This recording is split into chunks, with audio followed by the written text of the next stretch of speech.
Ever notice how the wild can look like a family reunion that nobody really planned? One minute it seems peaceful, and the next it feels like every neighbor on the savannah has shown up hungry, nervous, and ready to argue over dinner.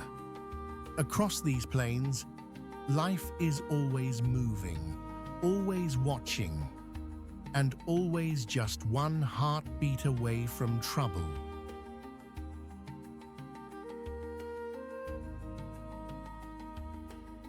In this story, we'll follow lions, their rivals, and the many animals that have learned to live with them. There will be chases, close calls, and moments that can change in a flash. Some scenes are harsh, some are beautiful, and all of them are unforgettable. So settle in and come walk the wild with us. And before we begin, say hello in the comments and tell us where you're watching from.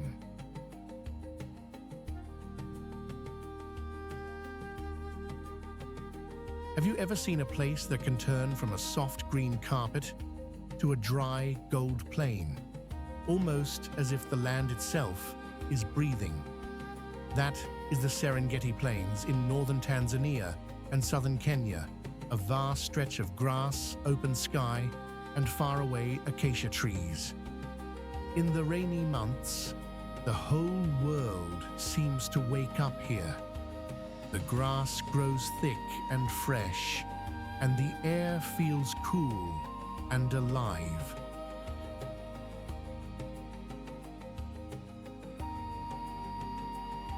Birds call from the brush, hooves drum in the distance, and every patch of shade seems to hide a story. This is home to lions, zebras, wildebeest, gazelles, leopards, hyenas, and many more. It is a land built on motion, on hunger, on new life, and on the constant tug between hunter and prey.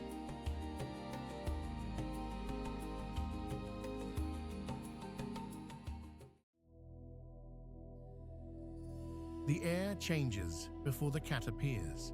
Dry grass, warm dust, and the sharp scent of fear hang over the plain. Then comes the sudden whisper of movement, so quick it almost sounds like the wind itself. In that open country, one small mistake can turn a feeding ground into a battlefield.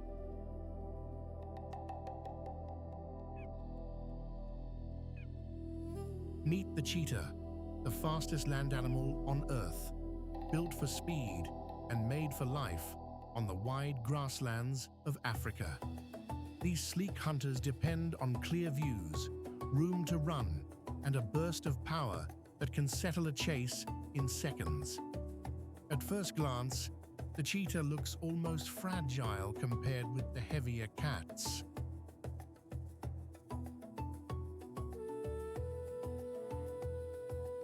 But that slim frame hides a machine made for one job: catching swift prey before it vanishes into the grass. Everything about this animal points to speed, from its long legs to its narrow body and flexible spine. A cheetah's days are shaped by patience. It spends long hours resting in the heat, watching, waiting, saving its energy for the right moment. When it does rise, it moves with purpose.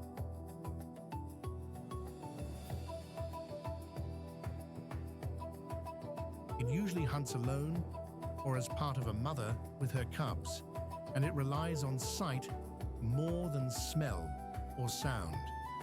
It looks for animals like Thompson's gazelles and young wildebeest, prey that can sprint hard but still be caught if the cheetah gets close enough. The trick is not strength, it is timing.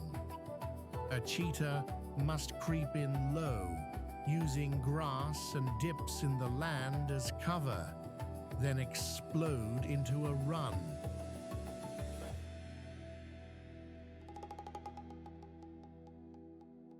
That chase is short, often less than a minute, because speed comes at a cost. The cat can overheat fast, and if the prey escapes the first rush, the hunt may be over. So the cheetah lives by careful choice. It does not waste energy on big fights it cannot win. It avoids lions, leopards, and hyenas whenever it can, because these bigger, stronger rivals can steal a meal in an instant.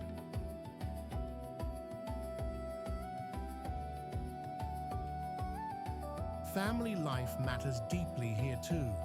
A mother cheetah raises her cubs mostly on her own. She teaches them how to stalk, how to hide, and how to judge a chase. Her cubs stay close at first, tumbling together in the grass, learning through play the skills they will need to survive. But the wild is hard on young cheetahs. Many do not make it. That is why every lesson counts.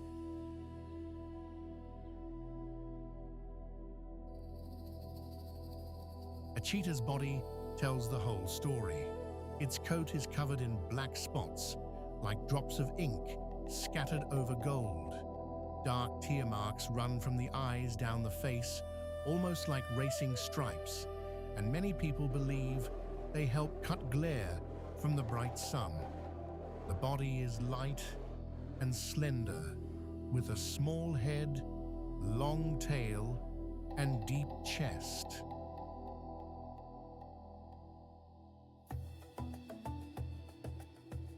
Those long legs give the cat a huge stride, and the tail works like a steering wheel during a high-speed turn. You can almost see the design in motion. It is built not for power, but for precision. In the grand balance of the plains, the cheetah matters more than many people realize. It helps keep prey animals alert and healthy by targeting the cautious, the weak, and the unlucky.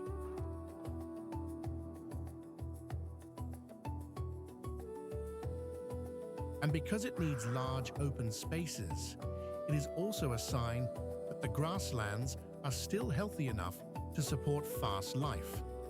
That makes protecting it important. When open land is broken up by fences, farms, and roads, the cheetah loses the room it needs to hunt and raise young. Seeing one race across the savannah is like watching lightning touch the earth.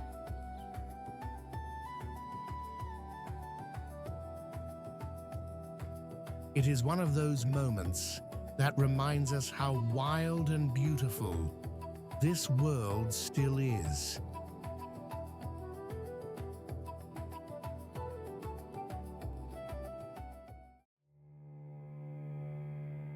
You might not expect a pig with a helmet of warts and a face full of tusks to be one of the toughest survivors on the plains. But out here, toughness matters more than beauty. In the dry grass and thorny scrub of Africa, the warthog keeps moving, keeps digging, and keeps outlasting the heat.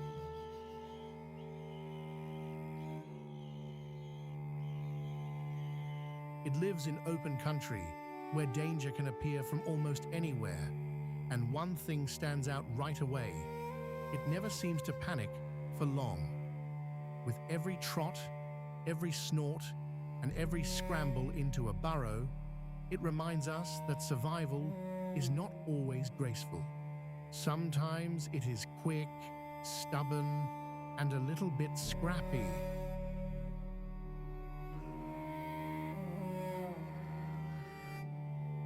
Warthogs live across much of sub-Saharan Africa, and they are built for a life that can turn rough in a hurry. They are famous for their tusks, their speed, and their habit of backing into their burrows so they can bolt out fast if trouble shows up behind them. At first glance, a warthog may look comical, almost like a character from a storybook.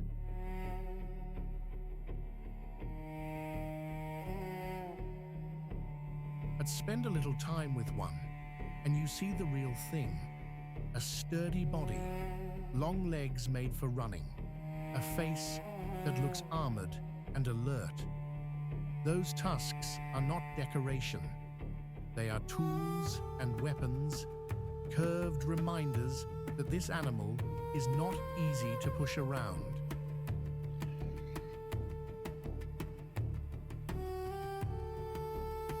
The wart-like bumps on the face help protect it during fights, and the thick skin gives it a bit of extra defense in a world full of sharp teeth and hard knocks. Even the tail tells a story. When a warthog runs, that tail sticks straight up like a little flag, and the whole animal seems to vanish and reappear in the grass.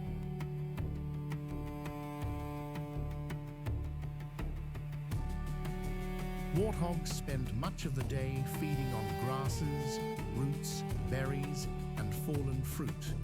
They kneel on their front legs while grazing, which is why their elbows often get dusty and warm. They are not picky eaters, and that helps them get through dry spells when food is harder to find. They also love mud. A good wallow cools the body, coats the skin, and helps keep biting insects at bay.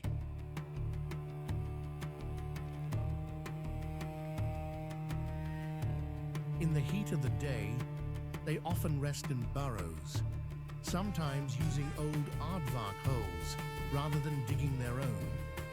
These burrows are more than shelters. They are safe places to hide from lions, hyenas, leopards, and other hunters that patrol the grasslands.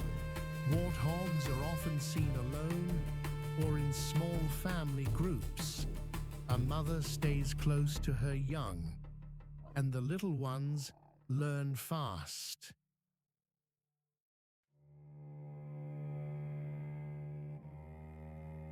When danger comes, there is no long debate. They sprint for cover, often with surprising speed, and they can turn a burrow into a tiny fortress in seconds. Family life is all about timing, caution, and knowing when to stay still. The mother keeps her piglets close, and they follow her through the open country, learning where to feed and where to vanish.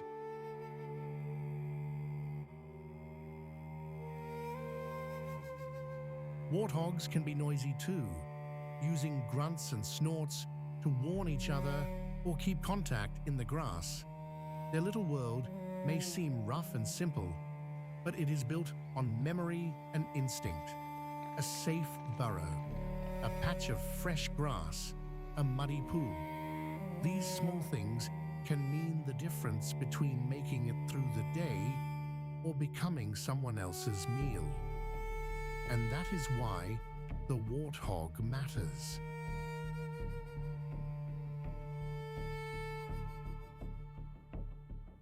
It helps trim the grass, turn the soil, and spread seeds as it moves. It is part of the plains' daily work, helping keep the land alive in quiet ways. There is something wonderful about a creature that can look so plain and live so cleverly. Out here, the warthog is proof that survival often belongs to the ones who know how to duck, dash, and endure.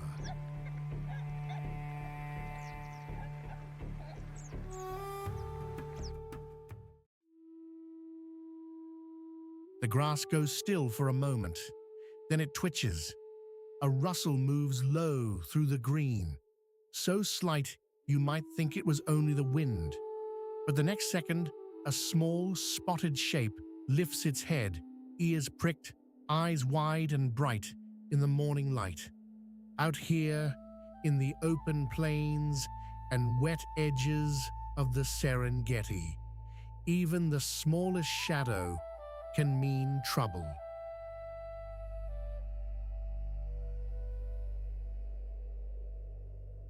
This is where patience, silence, and a pair of powerful ears can make all the difference. Meet the serval, a long-legged wild cat that lives in grasslands, marshes, and reed-filled country across much of sub-Saharan Africa. It may not be the biggest hunter on the plain, but it has one of the most impressive sets of tools in the wild.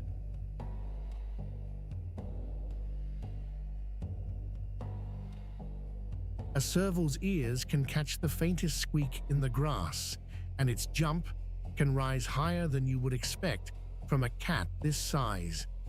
At first glance, the serval looks almost too delicate for such a rough world. But every inch of it is built for life among reeds, rodents, and sudden danger. Its legs are long and slim, like a runner's.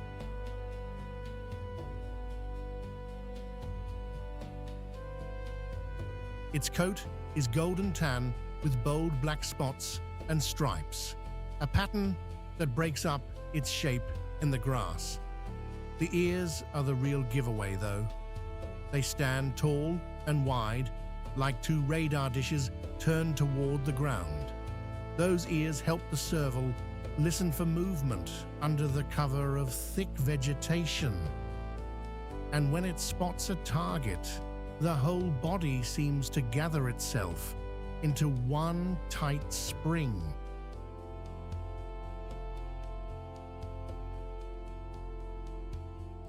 Its back legs are especially strong, made for launching upward in a flash. That leap is one of the serval's most famous skills.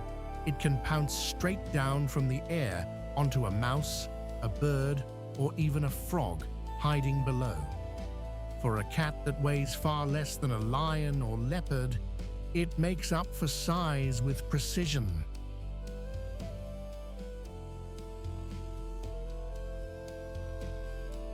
The serval spends much of its day moving alone through tall grass, hunting mostly small animals. Mice, rats, shrews, birds, insects, frogs, and sometimes small reptiles all can end up on the menu. It does not usually waste energy chasing prey for long distances. Instead, it listens, freezes, and strikes fast. That style works well in wet grasslands, where food is often hidden just out of sight.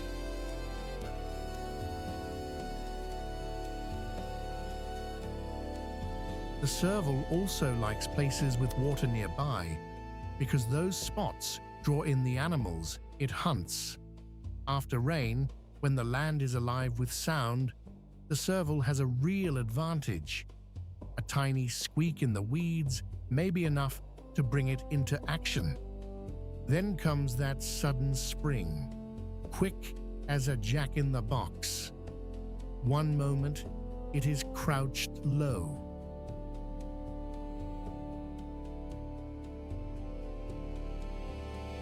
The next, it is up and over the grass, coming down with sharp focus.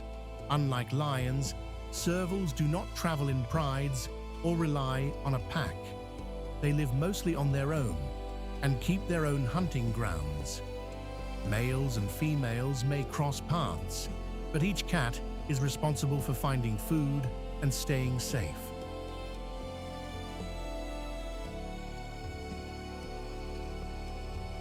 When a female raises young, she does it alone, hiding the kittens in thick cover and moving them if danger comes close. The kittens are born helpless, with closed eyes and soft coats, and they stay tucked away for weeks before they are ready to follow their mother. As they grow, she teaches them the quiet art of survival, how to listen, how to wait, and how to pounce.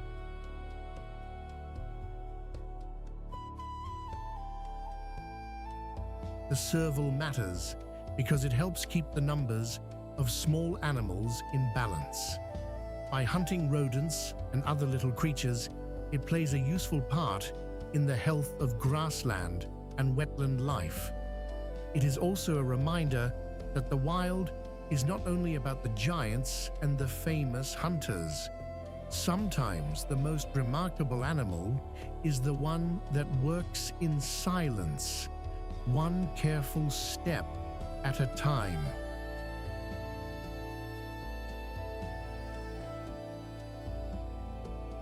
And when the grass moves just a little too neatly, you may be looking at a servant of the shadows, built for the hunt.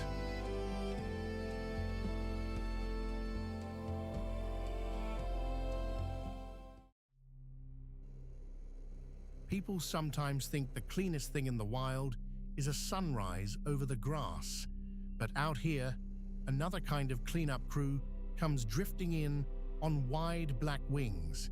The air buzzes with flies. The ground tells a story no one wants to read too closely.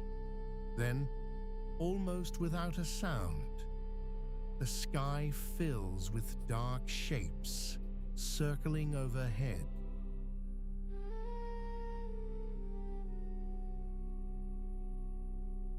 These are vultures, and they arrive when the day's hard work is already done. Vultures live across much of Africa, including the Serengeti, where big predators leave behind what they cannot finish. What looks like a grim job is really one of nature's most important ones. Vultures are built for it.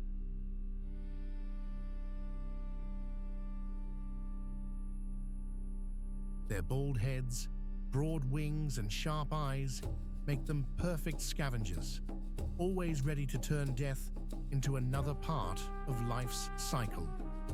A vulture is not a hunter in the usual sense. It is a patient witness to the feast after the fight. Look closely, and you will see a bird that seems almost made for the business of leftovers.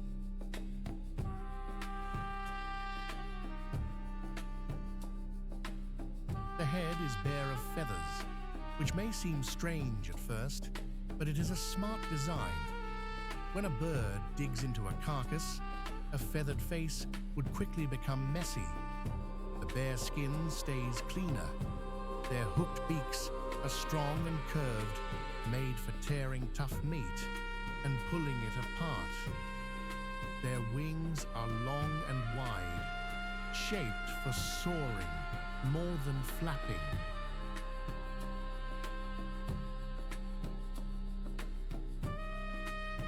That lets them ride the hot air above the plains with very little effort. It is a bit like a sailor using the wind instead of rowing every mile. Some vultures have pale feathers mixed with dark ones, while others wear earthy browns and whites that help them blend into the dry country below. Those long necks can bend and reach into places other birds cannot. Everything about them says efficiency.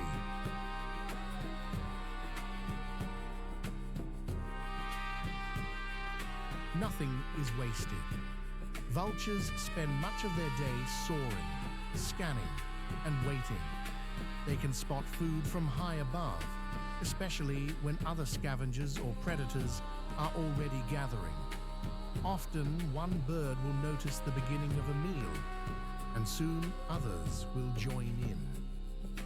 It is a simple system, but an effective one. They do not need to make the kill themselves.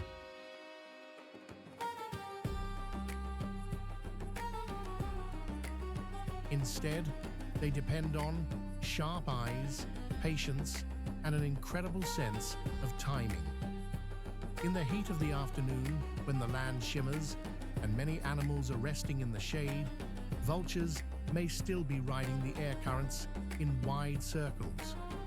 When they land, they walk with a stiff, steady stride, as if they are in no hurry at all.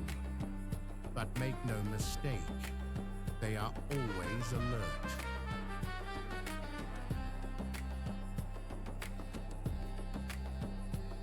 A carcass on the plains does more than feed vultures. It also keeps disease from spreading. By stripping away remains quickly, these birds help the land stay healthier for the many animals that share it. That makes them quiet guardians of the savannah, even if few people think of them that way. And they are in trouble in many places.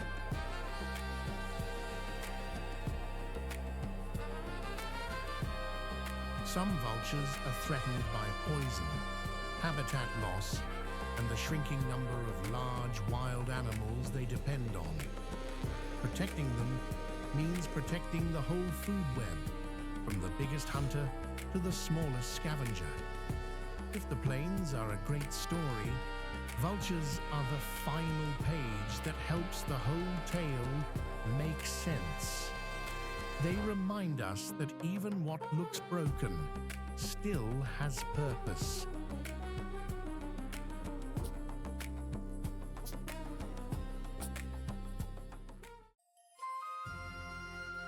In the still heat of Etosha National Park, there is a kind of quiet that almost feels sacred. The white salt pan shimmers. The wind slides low over the ground. And somewhere out in that harsh, open country, a heavy shape moves with surprising patience. It may not look graceful at first glance, but there is power in every step and caution in every pause.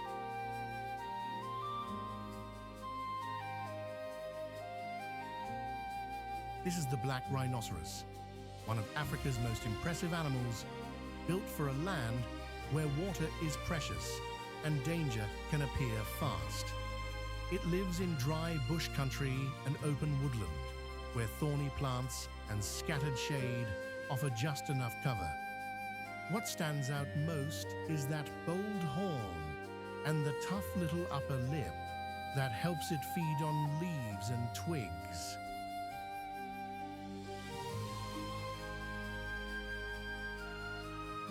A black rhino can seem almost like a living tank, but its daily life is really about careful choices and steady survival.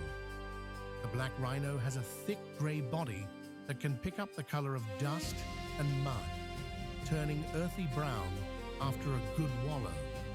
That muddy coating is more than a bath. It helps protect the skin from sun and insects, like a natural layer of armor.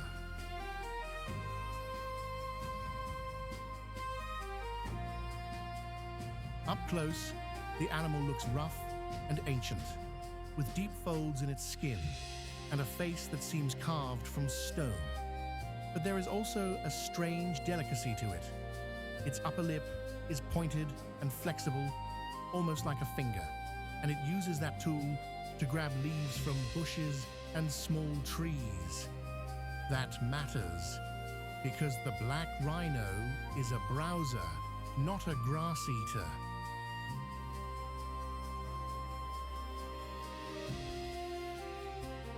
It spends much of its day moving from plant to plant, taking careful bites from branches, shoots, and tender growth. It does not need to stand at water all the time, because it can get much of what it needs from the plants it eats. Still, when it does find mud or a good water source, it makes the most of it. In a dry place like this, every green mouthful counts.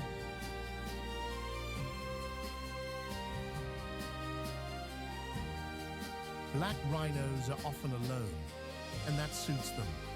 They are not the kind of animal that needs a crowd to feel safe.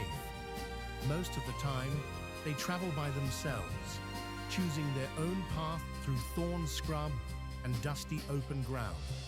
That said, they are not mindless loners.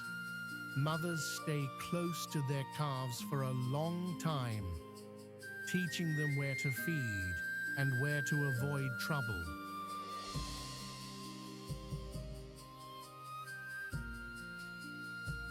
A young rhino follows its mother like a shadow, learning the land piece by piece. These animals also communicate in quiet ways. They leave scent marks, use sounds, and follow familiar routes through their home area. Even when they seem silent, they are always reading the world around them. This is a creature that survives by knowing when to move, when to stop, and when to turn aside.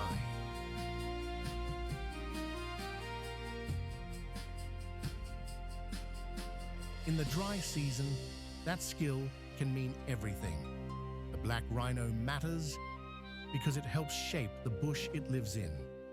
As it feeds, it trims shrubs and opens up patches of vegetation, which can help other plants grow and make paths for smaller animals. In that way, it is part of the larger rhythm of the land, not separate from it.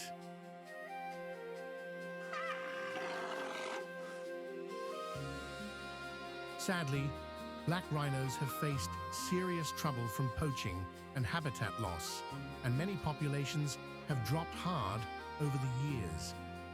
But there is hope in the work being done to protect them.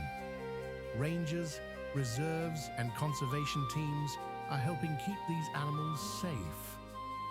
Seeing a black rhino in the wild still feels like seeing a piece of deep time walk past.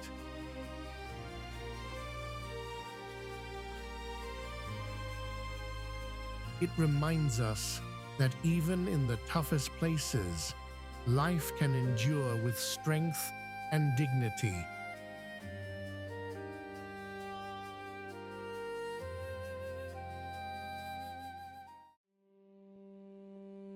The water goes still for a moment, like the whole river is holding its breath. Then comes a low grunt from the dark edge of the pool, and the surface breaks with a ripple broad enough to shake the reeds. Out here, even the quiet feels heavy. You can almost feel the heat rising off the mud, smell the wet earth, and hear the steady snort of something huge just below the waterline.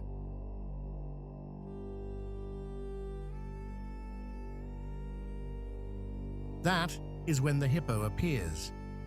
Hippos live in rivers, lakes, and pools across sub-Saharan Africa, and they spend much of the day half hidden in the water. They may look slow and sleepy, but they are full of surprises. A hippo can weigh as much as a small truck, yet it can move with sudden force when it needs to. Up close, a hippo looks like a tank built for the water.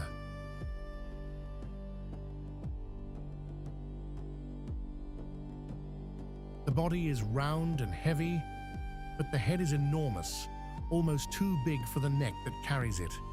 The skin is thick and smooth, usually gray or brown, often shiny from a coat of water and mud. The eyes, ears, and nostrils sit high on the head, which lets the animal stay mostly submerged while still watching, breathing, and listening. It is a clever design for a life spent in rivers.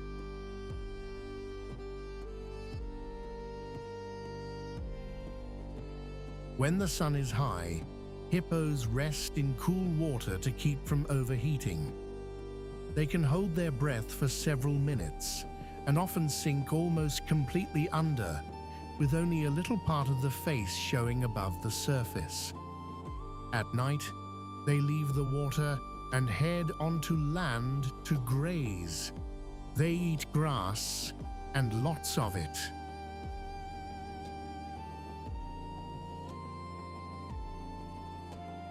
A hippo may walk miles under the moonlight, following familiar trails to feeding grounds and then returning to the same water by morning. That routine gives them a rhythm to life. Water by day, grass by night. It is simple, but it works. Hippos are not graceful swimmers like fish, even though they spend so much time in the water. They do not truly float the way we might imagine.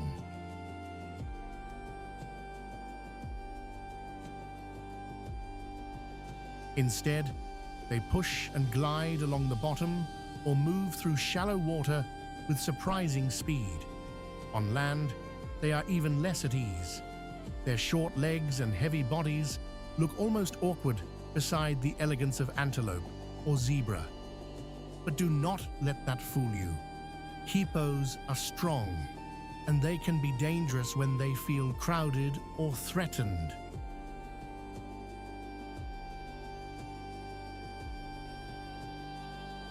Their wide mouths open far enough to show huge, tusk-like teeth, and those teeth are used more for fighting and display than for eating.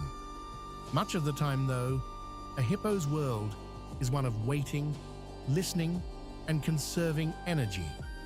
In the heat of the day, a whole pod may crowd together in a river bend, with calves tucked safely between adults.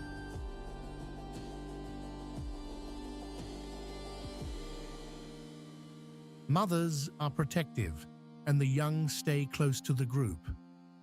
They learn early that safety comes from staying near the water and near one another. Hippos communicate with grunts, snorts, and even underwater sounds that carry through the river like distant rumbles.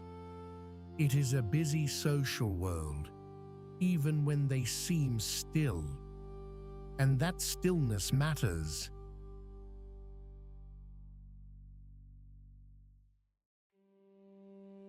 Hippos help shape the waterways they live in by moving between water and land every day.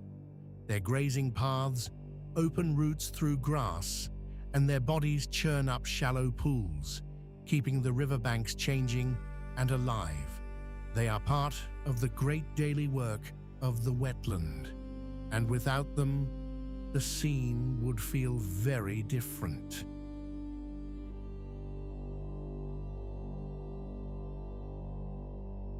So when you see a hippo resting like a boulder in the sun, remember that this calm giant is part of a much larger story. In the wild, even the quietest moments are full of life, and sometimes the most powerful animal in the water is the one barely moving at all.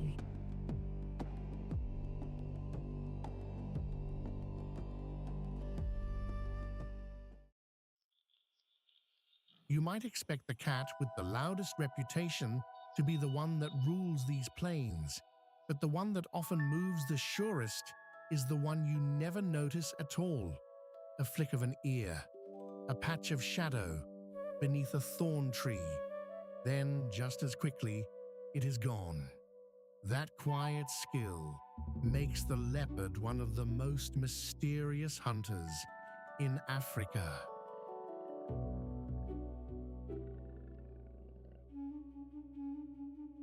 Leopards live across much of the Serengeti and other wild places, and they are built for a life spent mostly alone.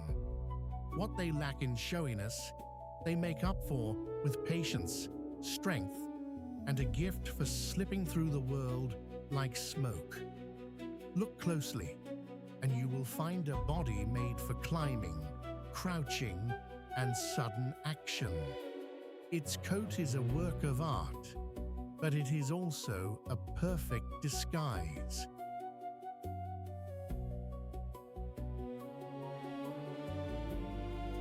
A leopard wears the bush like a cloak.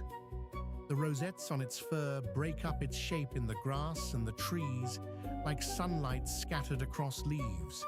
Its body is all smooth power. The shoulders are muscular, the legs are strong and springy, the tail is long and balanced, helping it turn and leap with ease. Even the head has a watchful look, with amber eyes that seem to miss very little.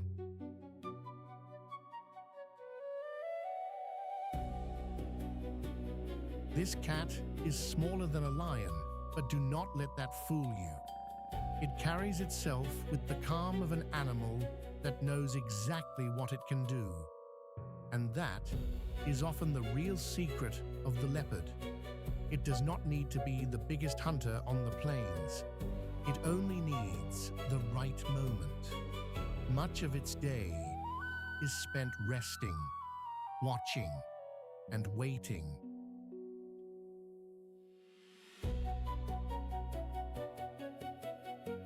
Leopards save energy whenever they can, because every chase matters. They move mostly at night or in the cool hours of morning and evening, when the heat is easier to bear and prey animals are less alert. During the day, they may lie stretched on a branch or hidden in thick brush, almost invisible unless you know where to look. When it hunts, the leopard relies on surprise.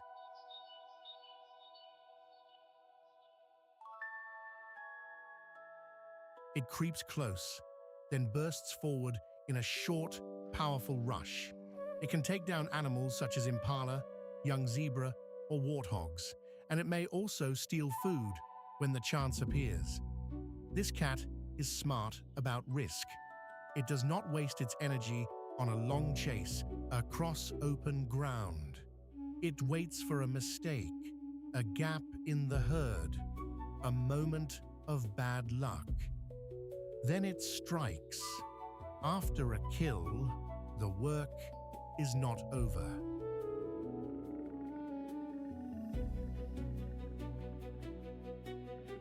A leopard will often drag its meal up into a tree, away from hyenas and other thieves.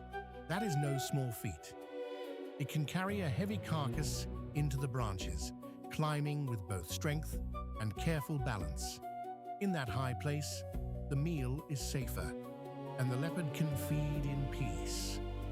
Family life for a leopard is a careful balancing act, because this is a mostly solitary animal.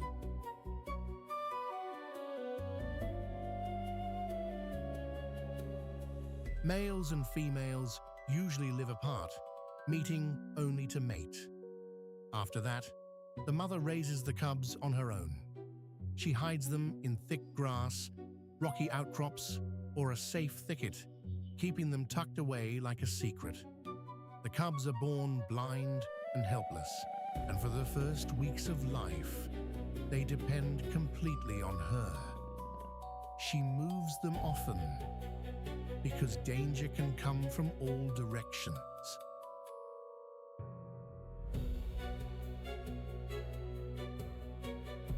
A young leopard must learn quickly. It must climb, stalk, and stay quiet. The mother teaches by example, and the lessons begin early. As the cubs grow, she brings them small prey and shows them how to hunt. It can take many months before they are ready to live on their own. Even then, the young often stay near their mother for a while, learning the ways of the land.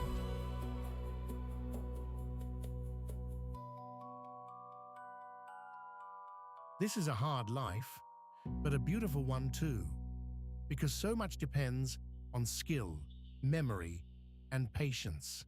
Leopards matter because they help keep the plains in balance.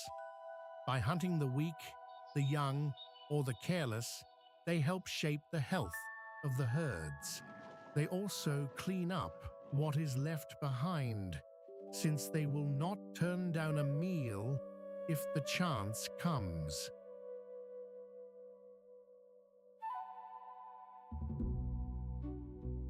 And because they are so shy and wide-ranging, their presence tells us something important about the land itself. When leopards still move through a place, it means there is enough cover, enough prey, and enough wild space for them to survive. That is worth protecting. In a land full of noise and pressure, the leopard reminds us that quiet strength can be just as powerful.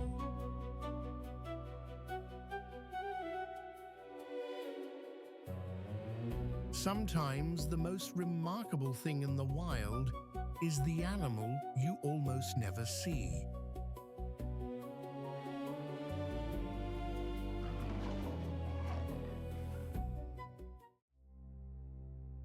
Something odd happens out here in the dry land. A bird so tall it can look a person in the eye, yet it cannot fly at all. Instead, it runs like the wind and fights with a kick that can stop even a hungry lion in its tracks. In the open plains of Namibia, that is no small thing. Here, every step matters, and every pair of sharp eyes can mean the difference between life and death.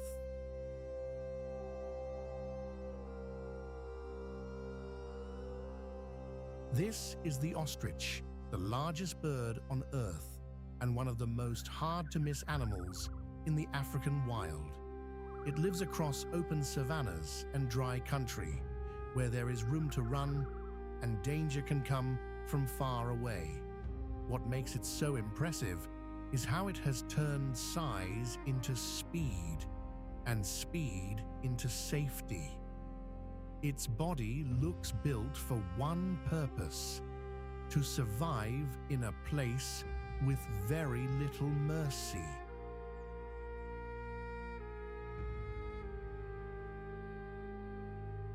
At first glance, the ostrich seems almost comical, with long legs, a bare neck, and a head that bobs like a periscope above the grass. But there is nothing silly about how it lives. The ostrich is a towering bird with a long, bare neck and a rounded body covered in soft feathers that often look black and white in males.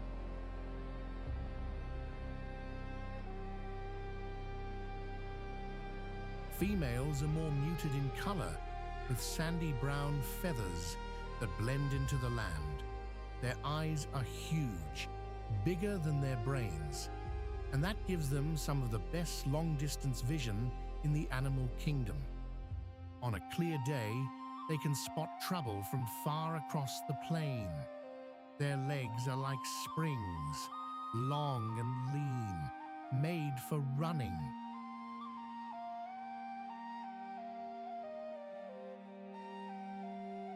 Each foot has just 2 toes, which helps them move fast over open ground. And those legs are not only for running, they are weapons too. One powerful kick can bruise, break, or drive off a predator that gets too close. Ostriches spend much of the day walking and foraging.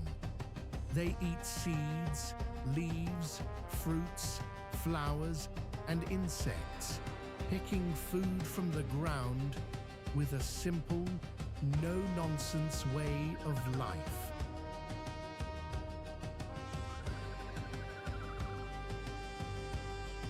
They do not chew like we do. Instead, they swallow small stones that help grind food inside the stomach, almost like a natural kitchen mixer. In dry country, that matters. Food can be scarce, and water may be far away. Ostriches can go a surprising time without drinking by getting moisture from the plants they eat. They are also smart about when to move.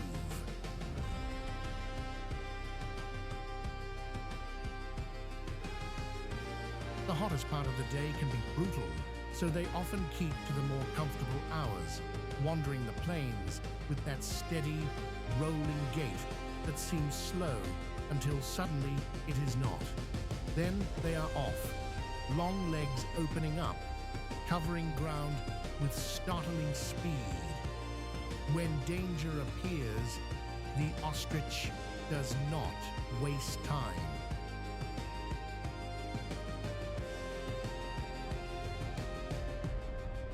It lifts that head high, locks onto the threat, and decides in an instant whether to run or fight. Family life for ostriches is just as fascinating. They often gather in groups, which gives many eyes and ears a better chance of spotting danger. That is important in a land where lions, hyenas, cheetahs, and jackals are always watching.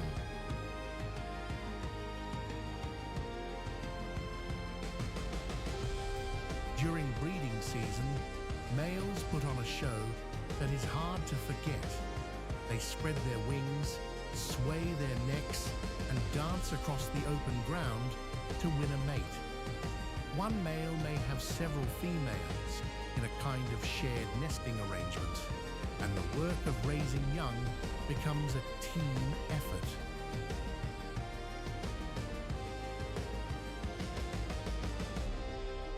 The main female lays her eggs in a shallow nest scraped into the earth, often with several other females adding eggs to the same place. The dominant female and the main male usually take turns keeping the eggs warm.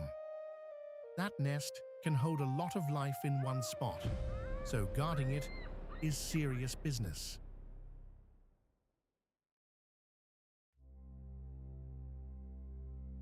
Once the chicks hatch, they are ready to move quickly. Tiny fluff balls with a will to live and legs that already know the meaning of hurry. An ostrich may seem like a strange bird to meet in a lion country, but it plays an important part here. It helps spread seeds as it moves, and it eats insects along with plant matter, which helps keep the balance in the grassland.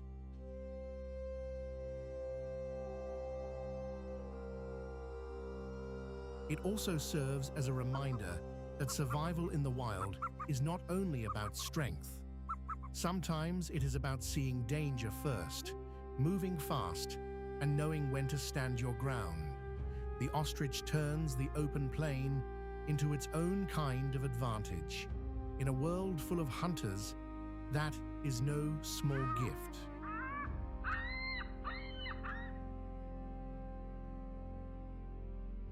And out there, under the wide African sky, this giant bird proves that flight is not the only way to stay free.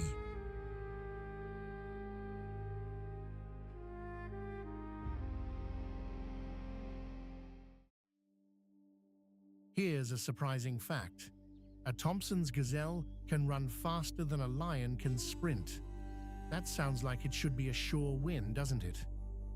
But out here on the open Serengeti, speed by itself is not always enough.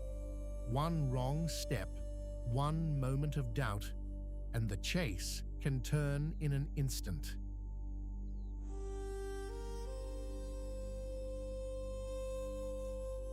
These little antelopes live in the short grass plains of East Africa, where every breeze seems to carry a warning. They are one of the most graceful sights on the Savannah, light on their feet and built for escape. Watch one closely, and you can see how every part of its body seems made for survival.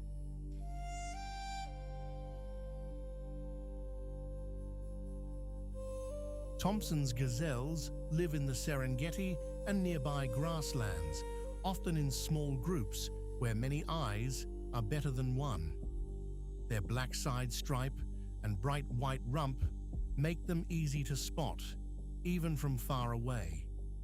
At first glance, they look delicate, but that impression does not last long.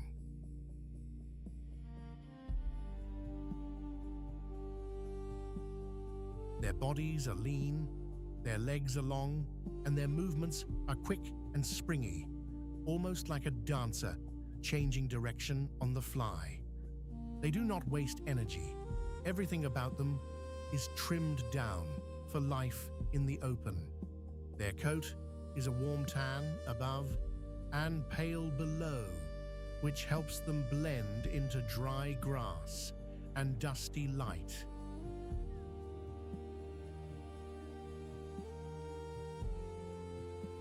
Then there is that famous black stripe down the side, like a bold brush mark across a neat little frame.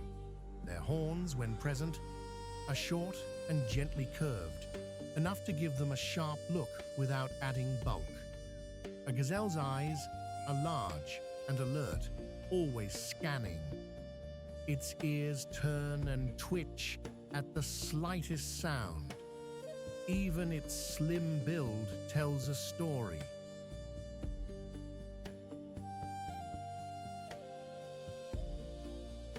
This is an animal that must notice danger early and leave fast.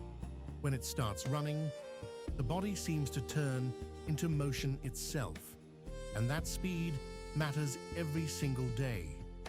Thompson's gazelles spend much of their time grazing on short, fresh grass, especially after the rains, when the plains open up and new growth appears. They are picky in a practical way.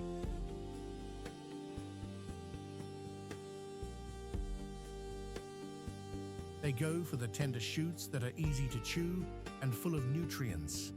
That is one reason they often follow behind larger grazers like zebras and wildebeest, who trim the grass and leave behind the best bites. Life for a gazelle is a constant balance between eating and staying alert. They nibble, lift their heads, listen, and nibble again.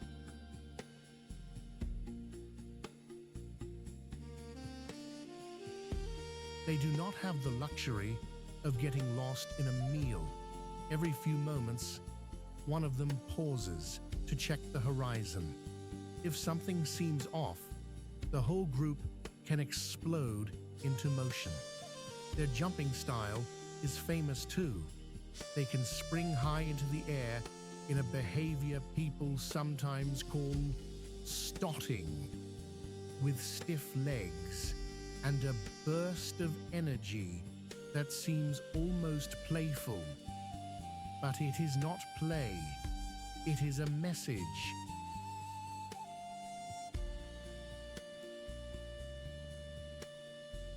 It says, "I see you. I am ready. Catch me if you can." That message can confuse or discourage a predator, and sometimes it buys just enough time for the gazelle to get away. Family life in a gazelle herd is built around caution and quick decisions. They usually move in groups, sometimes small, sometimes larger, depending on food and safety. There is comfort in numbers.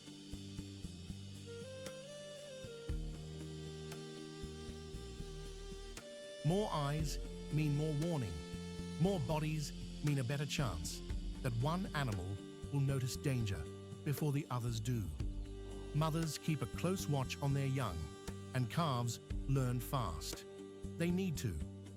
In a world like this, the young cannot afford to be helpless for long. Soon after birth, they are already on their feet and moving with the herd.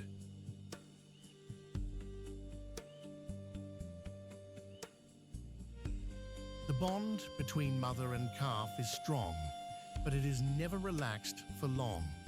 Even a quiet moment can turn tense if a lioness is hidden in the grass nearby. Gazelles also use body language to keep the group together. A sudden leap, a snort, a change in direction. All of it can pass like a signal through the herd. Why do they matter so much?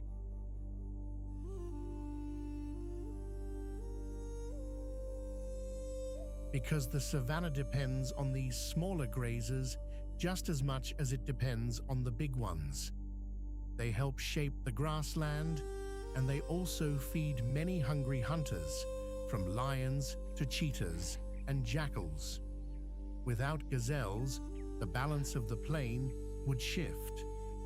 Their presence tells us that the grass is healthy, the water is returning, and the open country still has room for wildlife.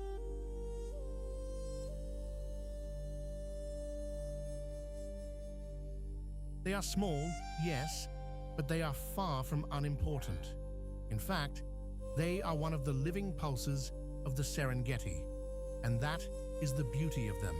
So much life packed into such a light, quick frame. So much grace in a world built on speed. And when a gazelle flashes across the plain, it feels a little like watching hope outrun fear.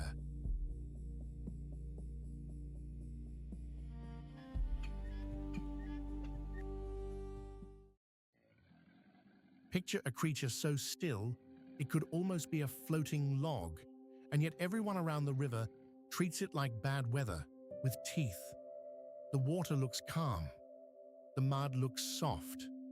But under that surface, danger is lying in wait. One wrong move, one heavy splash, and the whole river can turn ugly in a heartbeat. That is where the Nile crocodile fits into this story.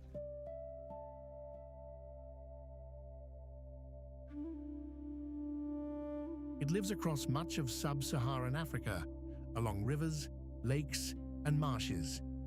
And with its armored body and silent patience, it has become one of the most feared animals in the water.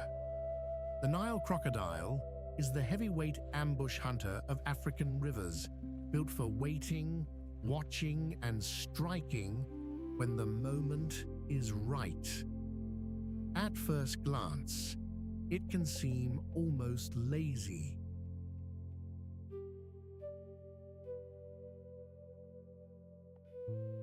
But that calm hides a very sharp edge. Its body is made for a life spent half in water, half in the shadows. Long, low, and tough as old leather, it blends into muddy banks and floating reeds so well that even careful animals can miss it until it is too late. The back is covered in rough, bony plates that look like a suit of armor.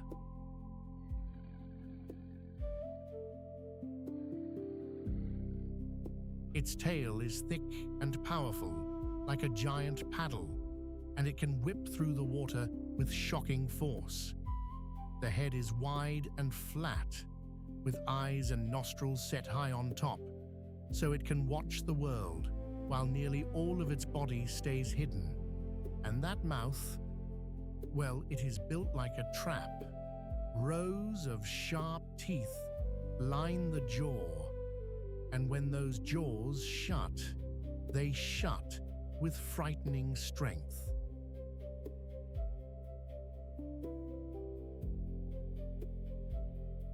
It does not need to chase across open ground like a lion. It waits, it saves energy. It lets the river bring the meal to it. During the day, a Nile crocodile often basks in the sun, motionless on a bank or partly buried in mud. That warmth helps it stay ready, because these animals use the sun to power their slow, heavy bodies.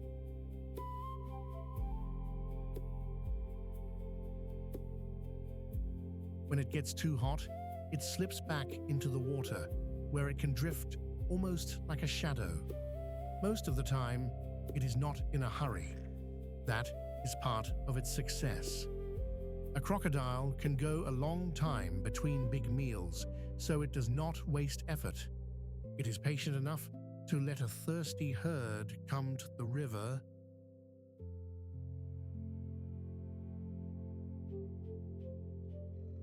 Then, when a wildebeest lowers its head or a zebra slips into a deep patch of water, the crocodile can explode forward in a flash. The attack is fast and sudden. It grabs, twists, and disappears beneath the surface again. Not every hunt works, of course, but the crocodile only needs one good chance to make a very large meal.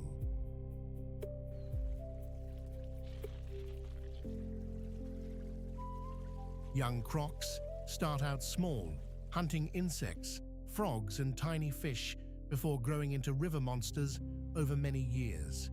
As they get bigger, they can take on larger prey, including fish, birds, antelope, and the animals that risk crossing wide African rivers during the migration. Family life for a Nile crocodile starts with a lot more care than many people expect.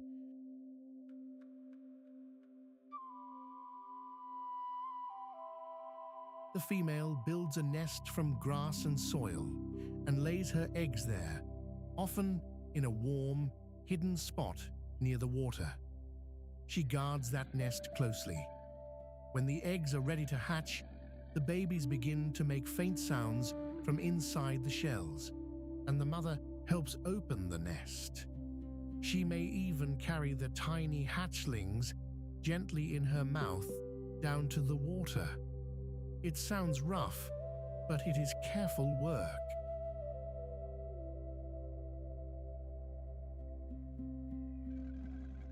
Once in the water, the young stay close to shelter.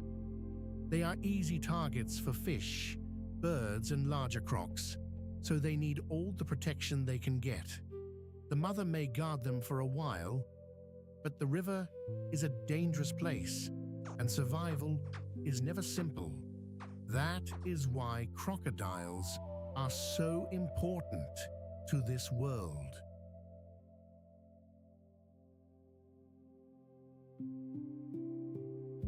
They help keep river life balanced by taking weaker or unlucky animals, which can help prevent too many from crowding one place. They are also part of a much older African story, one that has played out beside rivers for millions of years. Without them, the crossing would be different. The pressure would be different. The whole rhythm of the water would change.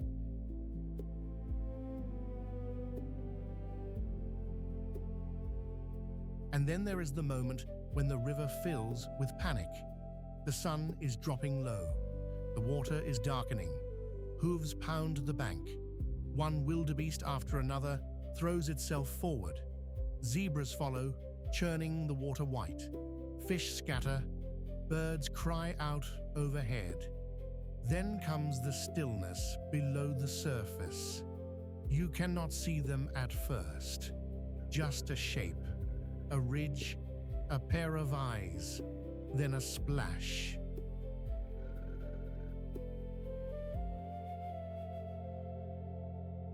The river erupts. A crocodile has launched, and now everything turns wild. Bodies press forward. Others try to turn back. But there is no turning back once the crossing has begun. The current pulls. The animals shove. A zebra stumbles, rights itself, and kicks hard for the far bank. Another animal vanishes in a swirl of mud. The water boils with movement.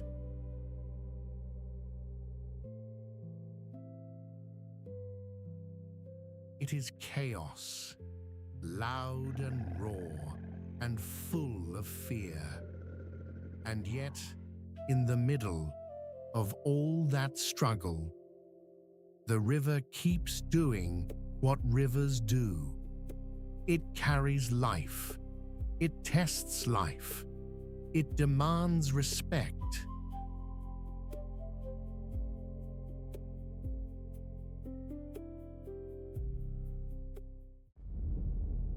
There is a kind of quiet awe that settles over the plains when a herd of Cape buffalo comes into view, not because they move fast, not because they are flashy. It is the sheer feeling of weight, of power, of old strength walking through the grass. The dust lifts around their hooves. The air seems to hold its breath.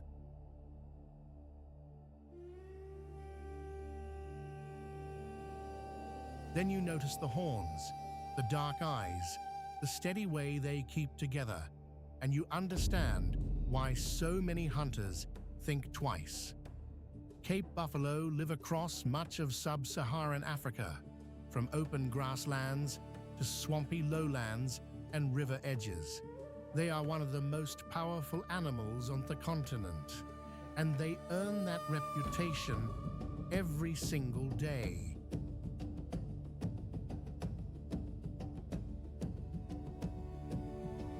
At first glance, a buffalo may seem built like a rough-hewn boulder with legs, but look closer, and the details tell a different story. The coat is dark, often deep black or brown, and the hair is short and sleek, especially along the body. Older bulls can look worn and weathered, as if the years have carved them from smoke and stone.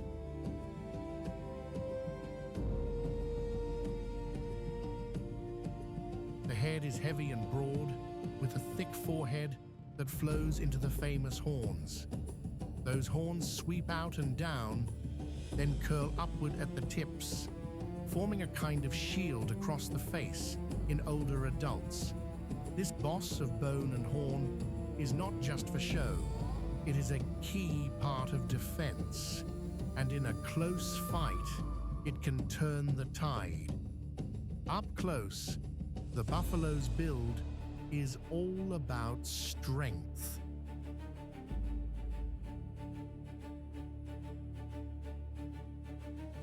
The shoulders are strong, the neck is thick, and the body is barrel-shaped, made for pushing through grass, brush, and danger.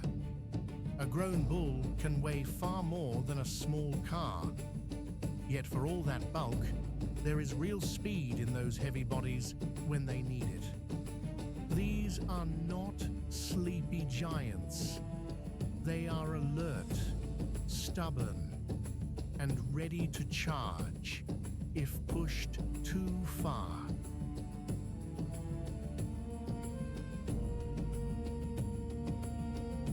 Much of the day, Cape buffalo feed in groups, cropping down grasses with broad mouths and strong teeth.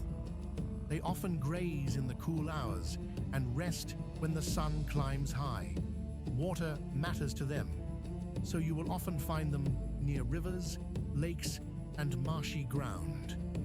They need to drink regularly, and they do best where fresh grass and water are close at hand. A buffalo herd is no loose crowd.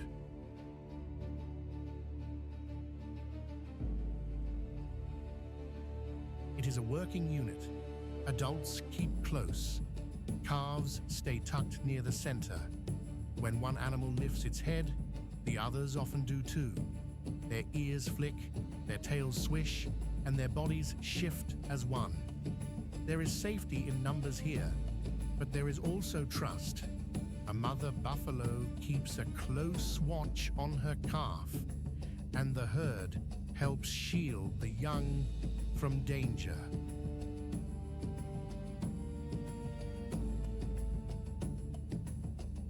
If a lion stalks nearby, the buffalo do not always bolt. Sometimes they stand their ground.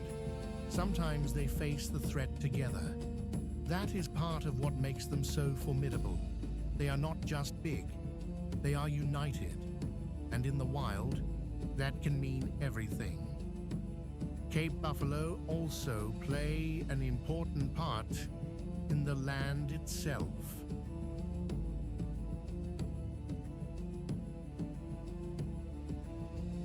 By grazing, they help shape the grasslands, making room for new growth and keeping plant life in balance. They are also part of the food chain that supports lions, hyenas, and other scavengers when the old, weak, or injured are lost to the hard truth of survival. Even in death, nothing is wasted for long out here.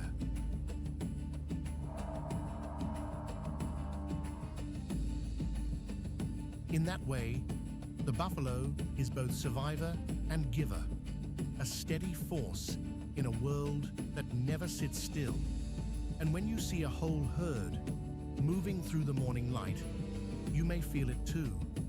Not fear exactly, something deeper, respect, because some animals do not need to be loud to be unforgettable. Sometimes power simply walks by.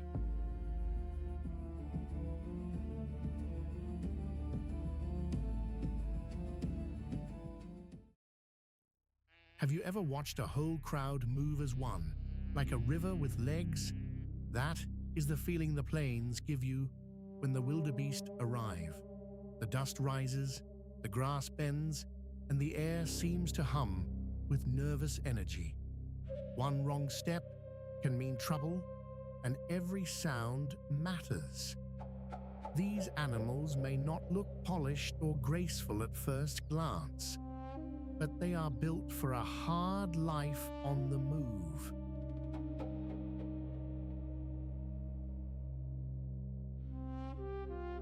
A wildebeest lives across the great grasslands of East Africa, especially in places like the Serengeti and the Mara. Its life is tied to rain, grass, and survival by the day. And once you meet it, you start to see why it is one of the wild's great travelers. A wildebeest stands like a bundle of muscle and motion.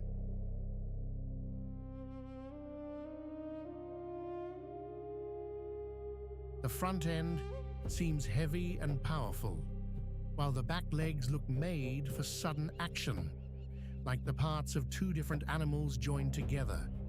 Its head is broad, with a face that can seem almost shaggy and serious at the same time.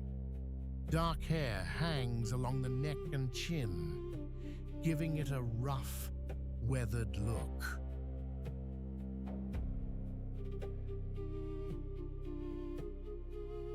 The coat is usually gray-brown, but in certain light, it can take on a bluish tone, which is where the name blue wildebeest comes from.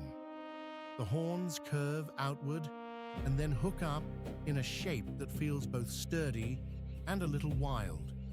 Nothing about this animal is delicate. Even the tail, thin and switch-like, seems made for constant motion. But that plain, rugged build is part of the secret.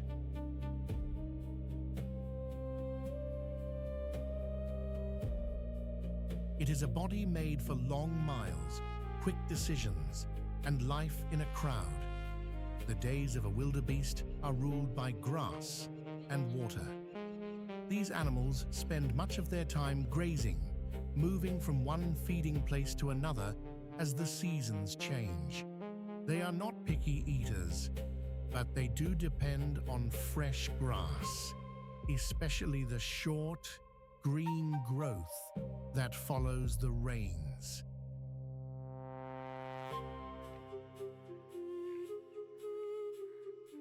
That is why the Great Migration matters so much. When the plains turn rich and green, the herds spread out and feed. When the land dries, they gather again and move on. It is a giant search for food that never really ends. And it is not just about eating. It is about timing. Too early, and the grass is not ready. Too late, and the land starts to dry out.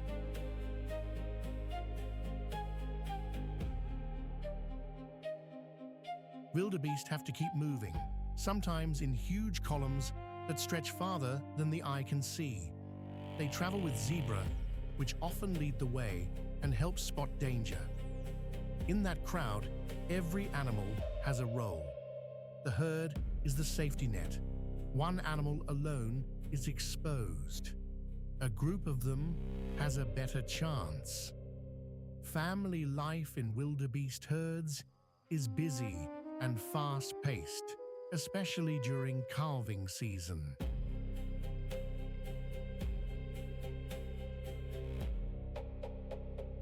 The mothers give birth in a short burst of time, so there are many newborns all at once. That means predators are never far behind. A calf has to get on its feet quickly and fast. There is no long waiting around. Within minutes, it must be ready to move with its mother and the herd. Mothers are alert and protective, and they stay close to their young when they can. The herd itself also helps.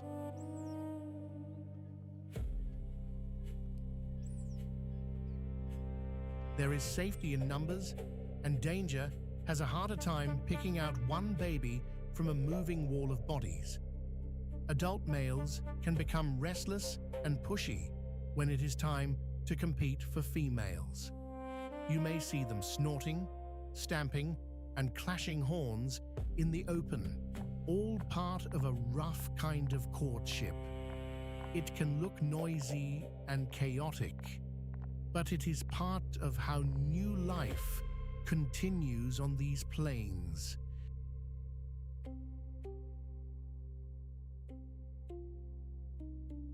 Wildebeest matter in a big way because they help shape the whole grassland. They eat grass, they move seeds, and they feed many other animals through the chain of life. Lions, hyenas, crocodiles, and other hunters all depend on them at different times of year. When wildebeest are healthy and moving with the rains, the whole system stays in balance.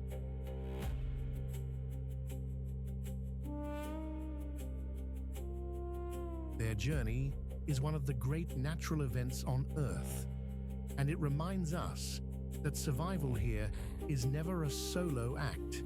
It is a shared story, written in dust, rain, and hoof prints.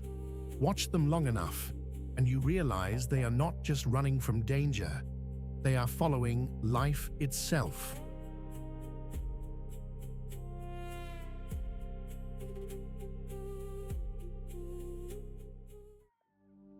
In the hush of the open plain, before the sun has fully climbed, you can hear the land more than you can see it. A light wind moves through the grass. A bird calls somewhere far off. And just beyond the edge of the shadows, a small shape watches, still as a stone. Then the moment shifts, and that quiet watcher comes alive.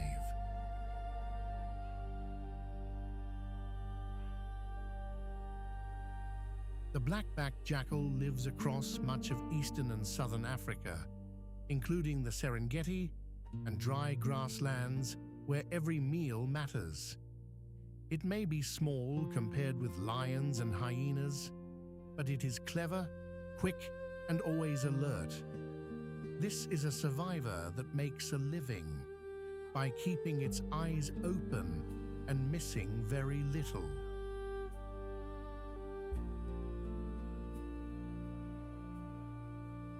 If you look at it closely, the black-backed jackal seems built for a life on the move. It has a slim body, long legs, and a narrow face that gives it a sharp, fox-like look. Its coat is a mix of rusty gold and grey, with a dark stripe along the back that looks like a brushstroke painted down its spine. That dark stripe is where it gets its name.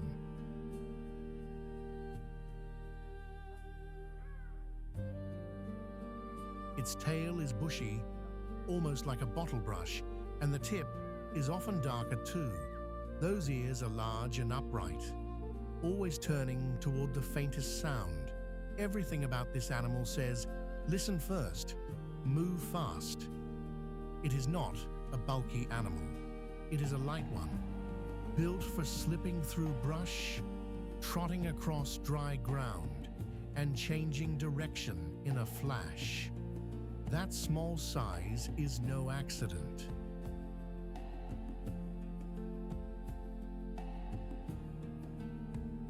In a world filled with bigger hunters, being quick and flexible can matter just as much as strength. The black-backed jackal spends much of its day searching. It eats almost anything it can find. Small mammals, insects, birds, eggs, fruit, and scraps left behind by larger hunters all have a place on its menu. It is also known for taking advantage of opportunity.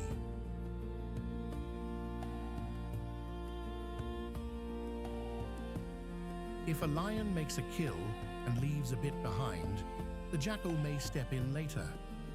If a nest is left unguarded, it may investigate. If a young animal stumbles, the jackal notices. It does not waste energy chasing impossible meals. Instead, it reads the land and follows the signs of weakness, movement, and chance. That makes it one of the most adaptable hunters on the plains.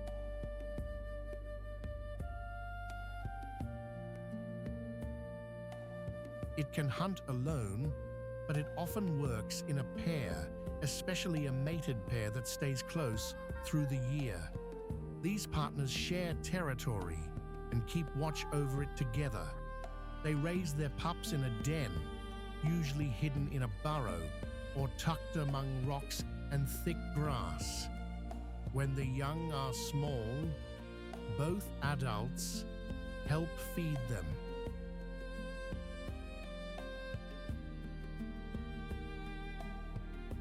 The pups stay hidden at first, then begin to emerge, tumbling after one another and learning the sounds of the world around them.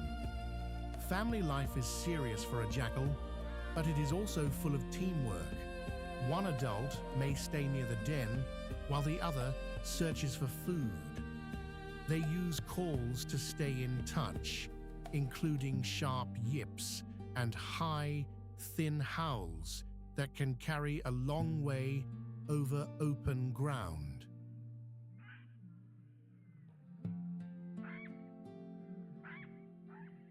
These sounds help them warn off rivals, call to a mate, and keep track of their young.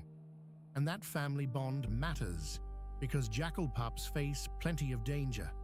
Eagles, hyenas, and even large cats can all be threats. In a landscape like this, safety is never guaranteed. That is why the black-backed jackal's watchfulness is so important.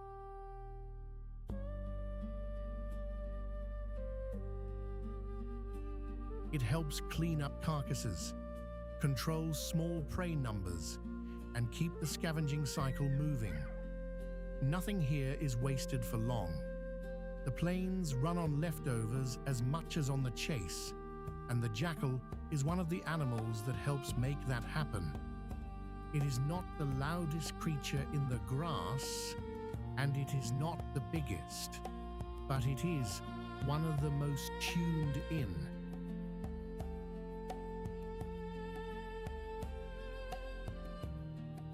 It notices what others overlook, and that is a powerful skill in the wild. And when the light fades and the shadows stretch long, the black-backed jackal is still there, moving carefully through the dusk, as if the whole plain were a story it has learned to read.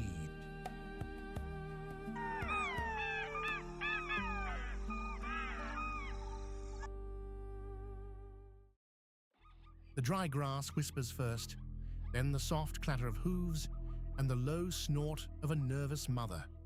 Warm dust lifts into the air, carrying that sharp, earthy smell of sun-baked earth and trampled stems. Somewhere nearby, a bird cries out, and the whole herd seems to tighten at once. Out here, in the open plains, every sound matters. Every shadow matters too.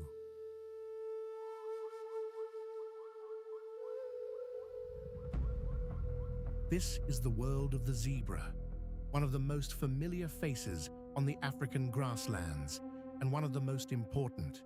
It lives in big herds, moves with the seasons, and survives by staying alert.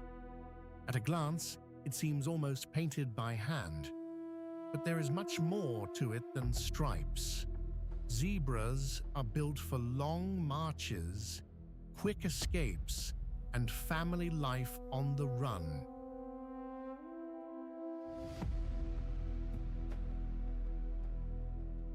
And in a land where lions wait in the grass, that can make all the difference. Zebras wear one of nature's most famous coats, Those black and white stripes are bold, clean, and impossible to forget. Up close, the pattern is not random at all. Each animal has its own version, like a fingerprint made of brush strokes.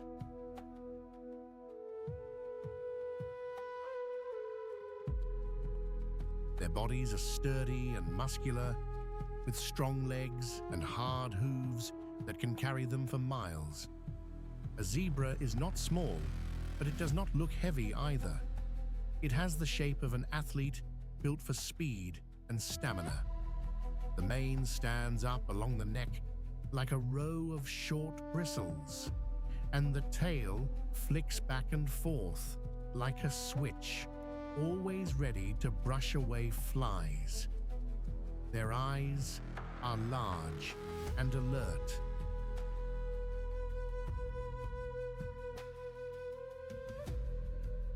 Their ears turn easily, catching every rustle in the grass. Even in a crowded herd, you can almost feel how tuned in they are to the world around them. Those stripes may look striking to us, but in the wild, they are part of the zebra's whole life story. Zebras spend most of their days on the move, eating grass, scanning the horizon, and keeping close to the herd.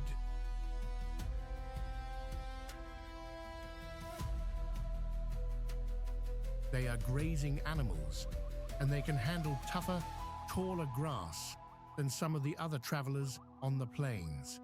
That makes them a kind of first sweep across the land. Where zebras feed, they help trim the grass and open the way for the animals that follow behind.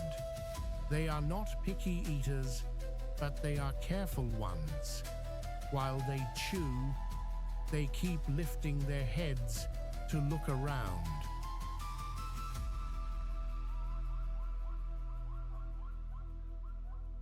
One ear may point forward, another may swivel back. It is a constant check on the world. If danger appears, the herd can move quickly, all at once, like a single body made of many legs.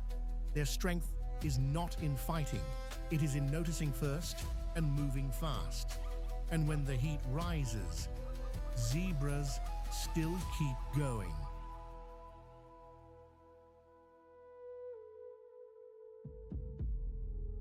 They travel in long lines, often near wildebeest, with each animal helping to watch for trouble.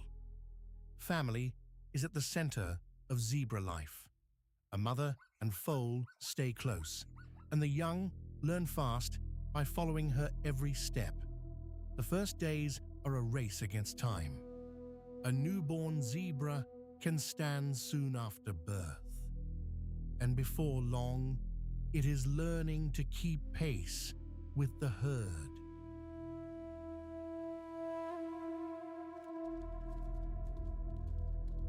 A mother licks her foal to clean it and help it remember her scent. That bond matters.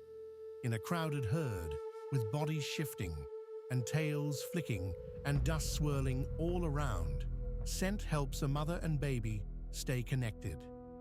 Zebras also talk to one another with body language, ear position, and sharp sounds that carry across the grass. Their lives are social, and that is no accident.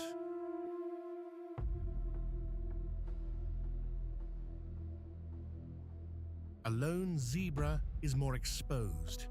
A herd has more eyes, more ears, and more chances to notice danger. Even the stripes may help by making it harder for a predator to single out one animal when the group is moving. Life on the plains can be rough, but zebras do not face it alone. In the great sweep of the Serengeti, zebras matter more than many people realize.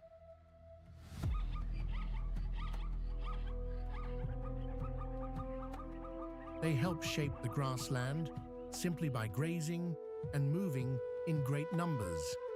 That feeding pattern supports other animals that come behind them. Their travels also help spread life across the plains, one step at a time. And of course, they are part of the food chain that keeps the whole place in balance. Lions, leopards, and hyenas all know where to look when zebra herds are nearby.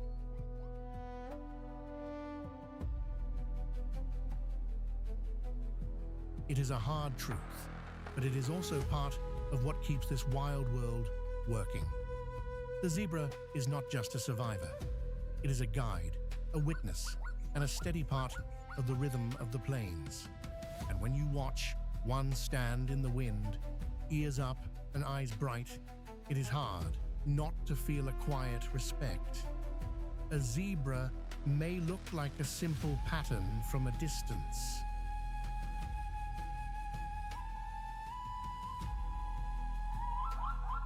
But up close, it is a life built on vigilance, family, and the will to keep moving, no matter what the grassland throws its way.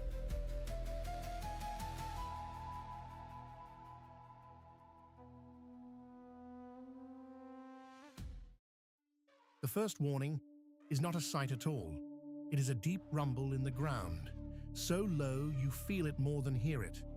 Then comes the smell of dust, crushed grass, and that warm, wild animal scent that hangs in the air around a herd. Out of the heat shimmer, something enormous begins to move. Not fast, not hurried, just certain.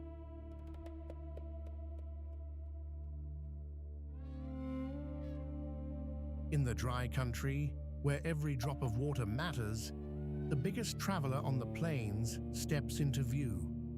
The African elephant lives across much of sub-Saharan Africa, and it is the largest land animal on Earth. What makes it so striking is not just its size, but the calm power in the way it moves, as if the whole landscape has to make room for it.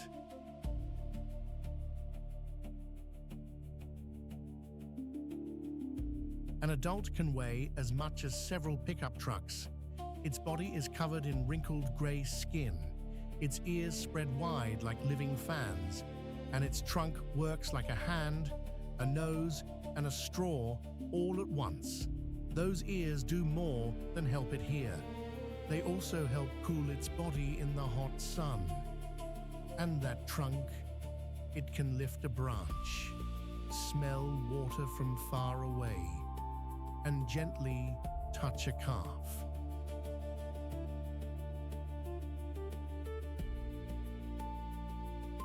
In many ways, the elephant looks like a walking memory of the land itself. These giants spend their days searching for food and water, and they need a lot of both. They eat grasses, leaves, bark, roots, and fruit, and they can spend most of the day feeding. A single elephant may eat hundreds of pounds of plants in one day, moving slowly from one patch to the next.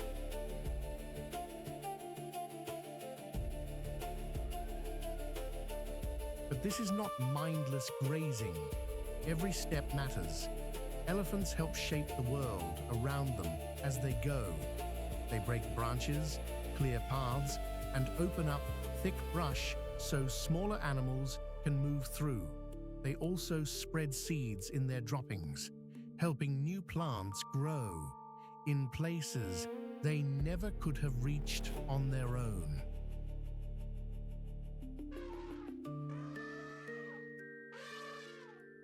In that way, the elephant is like a giant gardener, even while it is simply trying to make it through the day. Family is everything to an elephant. Herds are led by an older female called the matriarch, and she is more than a leader. She is the one who remembers where the water lies after months of dry weather, where the safest routes run, and where trouble has come before.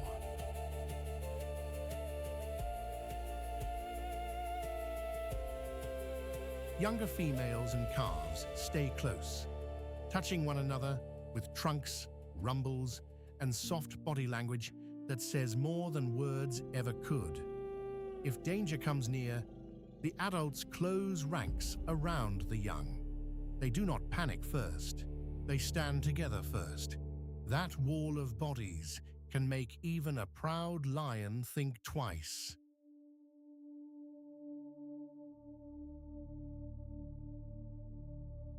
It is one of the most moving sights in Africa because it shows that strength is not only about size, it is also about loyalty, patience, and knowing who needs protection.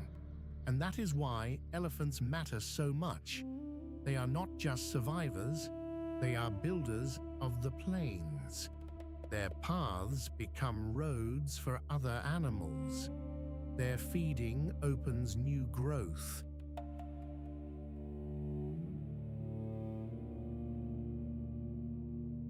Their movement keeps the land changing and alive. When elephants are safe, the whole country of the wild feels that safety too. Watch them closely, and you will see that power does not always rush. Sometimes it walks slowly, with wisdom, beside its young.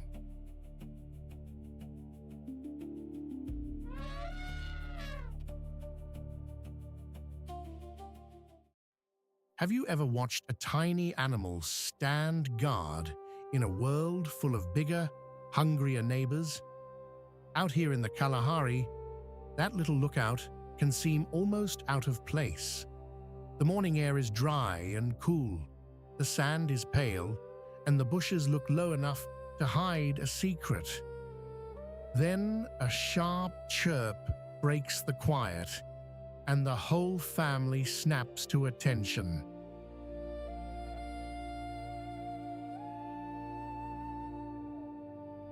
Meerkats live in the Kalahari Desert and nearby dry places across southern Africa.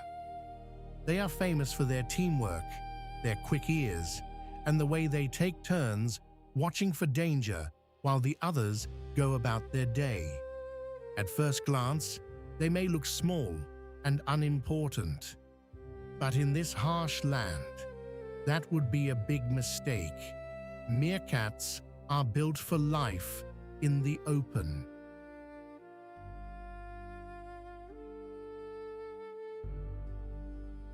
Their slender bodies and long tails help them balance, while their dark eye patches cut down the sun's glare like little sunglasses. They are only about a foot tall, but they stand upright on strong back legs with a posture that makes them look almost human. Their fur is sandy brown with darker bands across the back, which helps them blend in with the dry ground and scrub.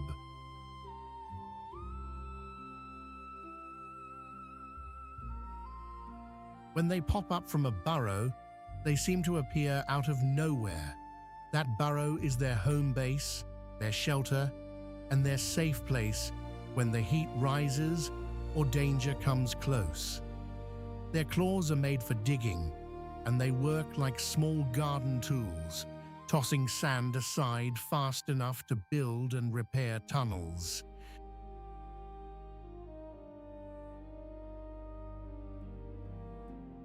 Those underground homes can have many entrances and twisting passages, offering the family a cool place to sleep and a quick escape route if a hawk, jackal, or snake shows up. Meerkats spend much of the day searching for food. They eat insects, beetles, spiders, scorpions, small lizards, eggs, and sometimes roots or fruit when they can find them. They are not picky, and in the desert that helps.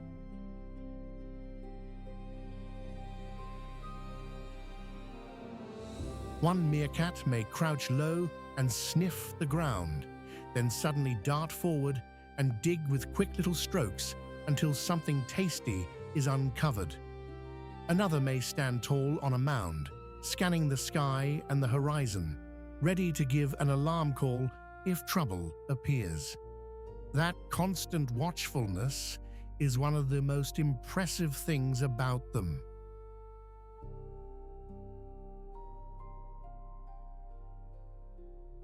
A meerkat group is a real family, often made up of parents, older youngsters, and helpers that all pitch in. The adults do not simply leave the young ones on their own. Babysitting is shared, feeding is shared, guard duty is shared. Young meerkats learn by watching the older ones, and they practice digging, foraging, and standing sentry while still under the care of the group.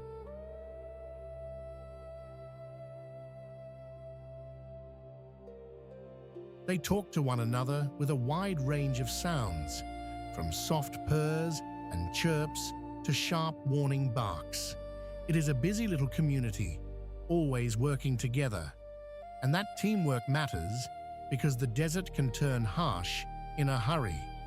The sun bakes the ground by midday, food can be scattered and hard to find, and predators are always nearby.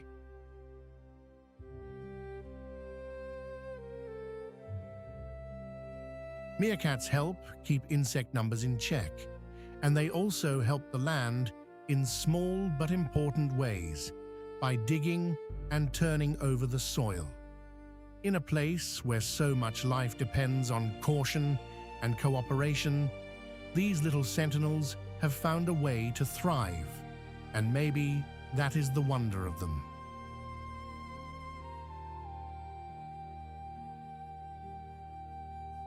In a land that looks empty at first glance, they remind us that even the smallest lives can be full of courage.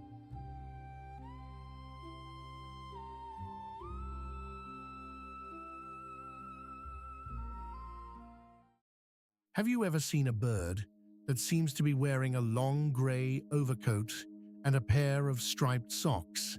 That is the kind of odd, elegant sight waiting at the water's edge. The marsh is cool and quiet here, with reeds swaying in the breeze and little rings spreading across the surface like someone tossing pebbles into a pond. Then a sharp call cuts through the stillness.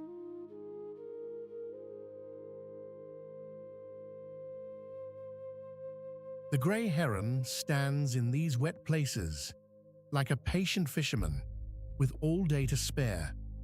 It lives across Africa, Europe, and much of Asia, and it is built for long hours beside rivers, lakes, and wetlands. Those long legs, hooked bill, and steady stare make it one of the most recognizable birds in the wild.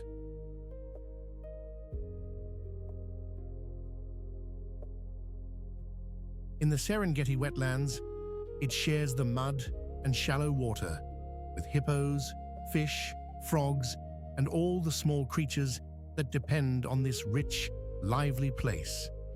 Its body is a lesson in patience and precision.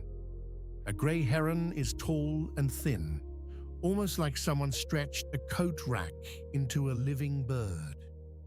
The neck bends in an S shape, ready to snap forward in a flash.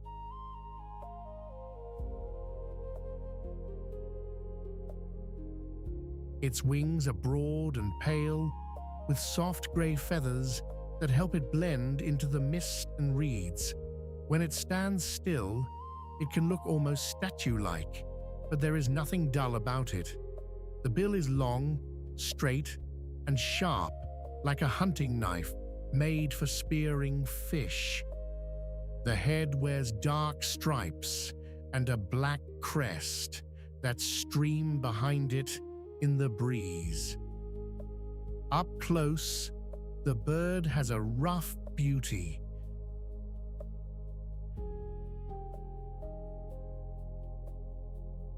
Tall legs, slow steps, and a poised way of holding itself make it seem calm and serious at the same time. It is the sort of bird that looks as if it has been thinking for a very long time. Most of the day, the grey heron is working the waterline, one careful step at a time. It hunts by standing motionless or moving slowly through the shallows, waiting for the right moment.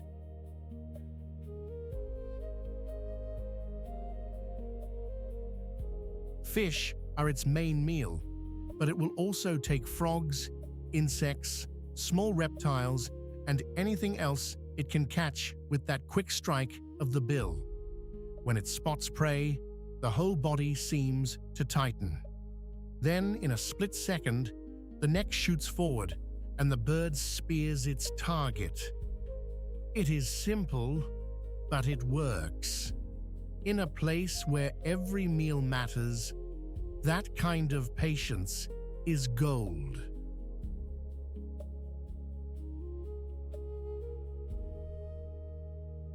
The heron does not rush around wasting energy. It saves strength, watches the water, and lets hunger come to it. That is one of its secrets. It can spend long stretches waiting in one spot, almost like a person sitting on a dock with a fishing pole, knowing that sooner or later something will tug the line. Family life for a grey heron is quiet at first, but it is not without drama.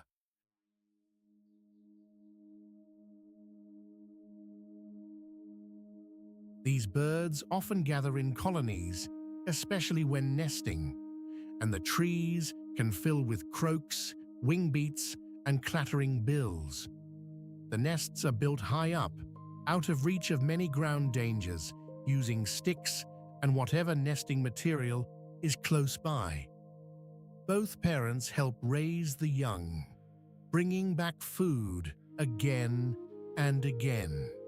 The chicks are noisy little bundles of appetite, always demanding more.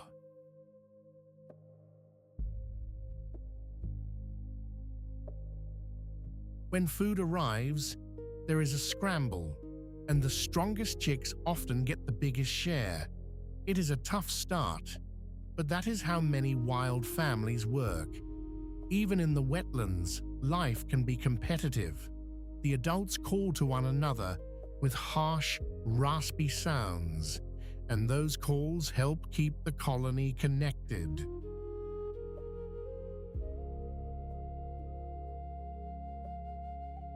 It may look peaceful from a distance, but there's always some business going on in the reeds. This bird matters because wetlands matter, and wetlands feed a great many lives. Grey herons help keep fish and other small animals in balance, and they are part of the chain that ties water, land, and sky together. When marshes stay healthy, these birds do well too.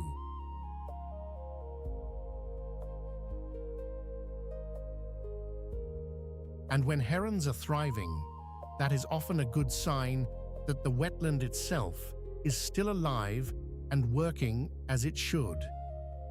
In a world where water can be so hard to find, that is no small thing.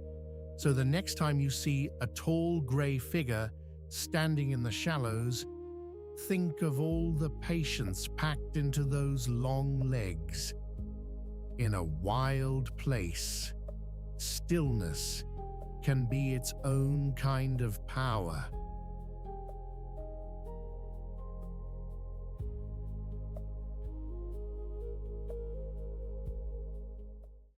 Welcome to Etosha National Park in Namibia, where the land can feel almost otherworldly. Out here, a broad white salt pan stretches to the horizon, shining under a hard, bright sun. The air is dry and still, and every step seems to crunch with heat. In the dry season, the whole place tightens around a few precious water holes, and that is where life gathers.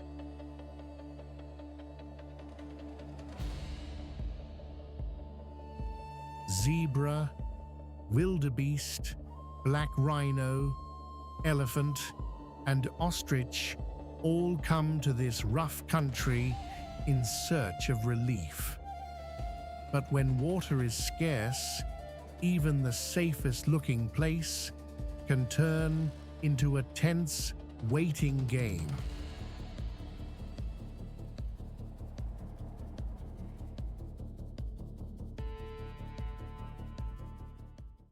If the Serengeti is a crowded street at rush hour, then the Kalahari is the opposite, a place where the traffic is mostly wind, and even that seems to be in no hurry. The sand stretches wide and pale under a hard blue sky, with low shrubs, thorny bushes, and dry grass scattered like loose scraps on a table. Some days the heat presses down like a heavy blanket.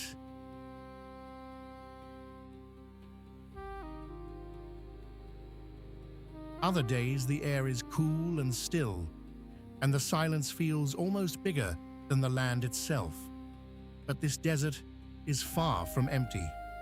Meerkats stand watch from sandy mounds, servals slip through the grass, black-backed jackals patrol the open ground, cheetahs use the space to run, and vultures circle high above, waiting for whatever the wild leaves behind.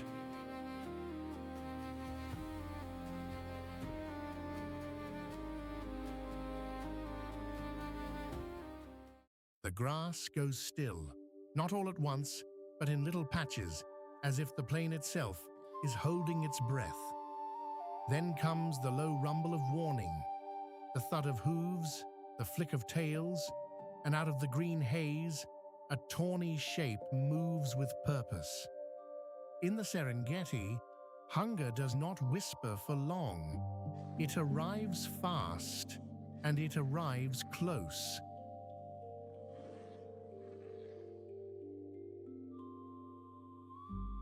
This is the lion, the ruler of the pride, and one of the most feared hunters in Africa. Lions live across the open plains and woodlands where cover is thin, and every stalk of grass can become a hiding place. What makes them so famous is not just their strength, but the way they turn patience into power.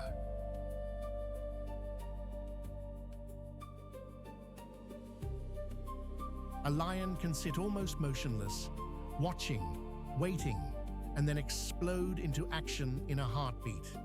If you have ever seen a storm roll across a field, you know the feeling.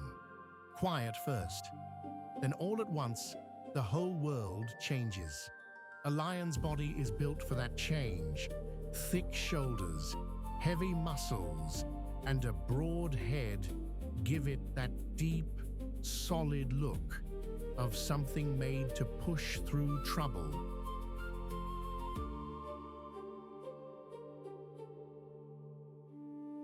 The coat is a warm gold, the color of dry grass in late sun, which helps it vanish into the land when it lies low. The mane of a male is impossible to miss. It frames the face like a dark collar and makes him look larger than life. But it is not just decoration. It also tells other lions something about his strength and age.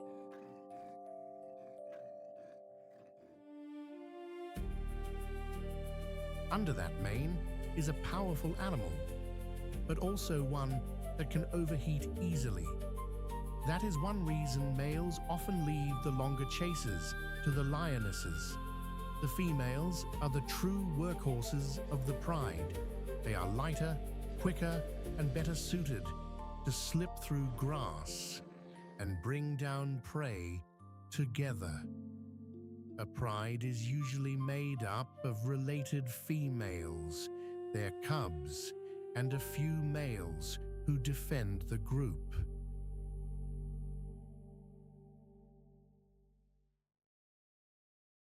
The lionesses do most of the hunting, and they do it as a team. One may circle wide, another may wait low in the grass. Then, at just the right moment, they close in like pieces of a trap snapping shut. Their prey can be fast, alert, and strong, but the lions count on surprise and teamwork. They eat a wide range of animals, from zebras and wildebeest to buffalo when the odds are right.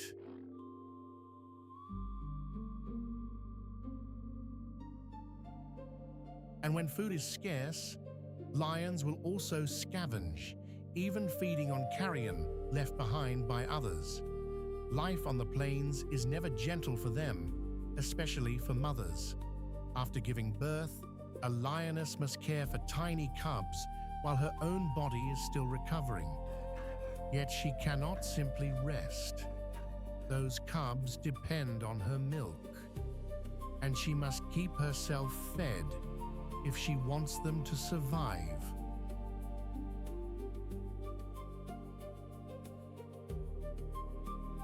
So she pushes on through exhaustion, through heat, through danger. The pride helps, and that support matters. Cubs are raised in a shared family life, often playing together, hiding under brush, and nursing from more than one female. Their world is one of close bonds and constant learning. They watch, they pounce.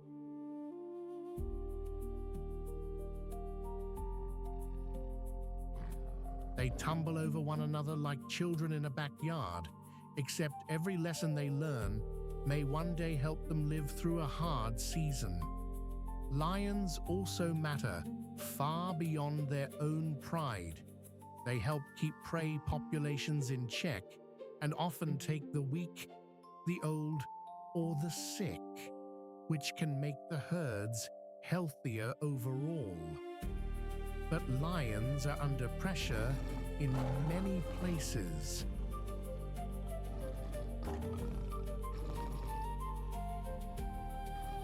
They need room to roam, room to hunt, and room to raise young. Without that space, even the strongest king or queen can be pushed back. And that is the strange beauty of the lion. It looks like power wrapped in sunlight, but its real story is struggle, family, and endurance. Watch one long enough, and you see that the crown is not made of gold at all.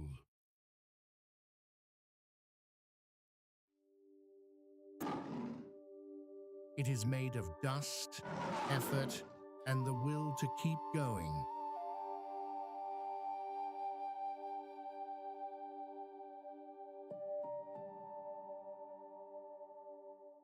For a moment, the Serengeti looks almost ordinary.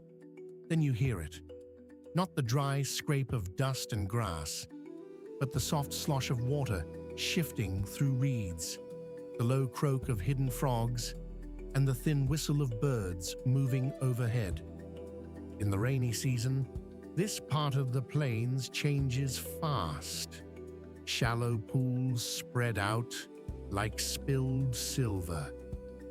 Mud banks shine in the sun.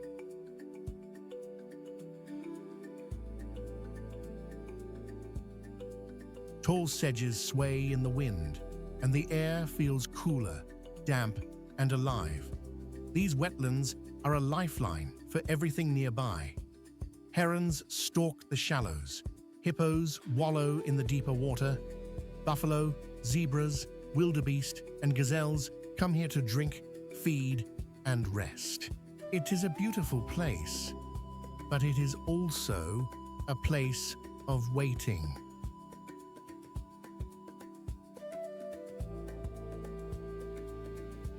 In the wet grass and muddy edges, hunters and hunted often meet face to face.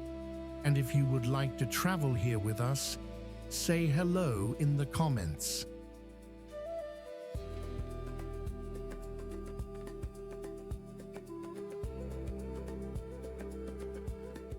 Have you ever wondered How a place can feel so full of life and so full of danger at the same time. In the African night, one sound can ripple across the dark like a warning bell.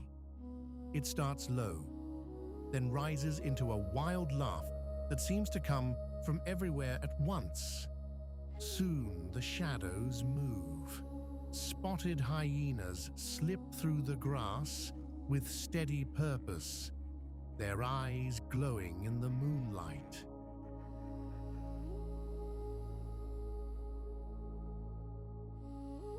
They are common across much of Africa, and they live in groups called clans. One thing makes them stand out right away. They are not just scavengers picking at leftovers. They are bold, smart hunters too. These are the night runners of the plains, and they know how to make the most of every meal.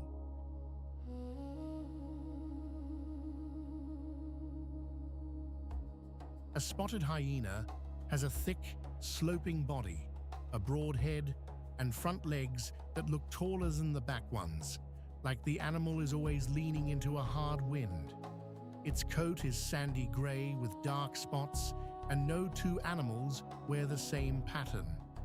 That spotted fur helps break up its shape in tall grass and broken light. The head is the part you notice next.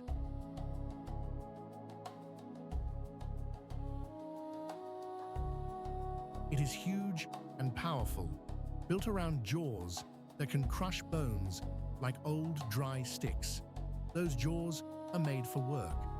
Nothing goes to waste when a hyena gets hold of a carcass. Even the hard parts, the bits many animals cannot use, become part of the meal.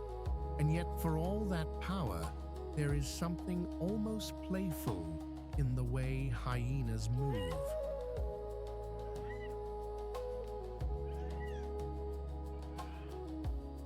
They trot, lope, and circle with restless energy, ears flicking, noses always working. They look as if they are in a hurry, even when they are not.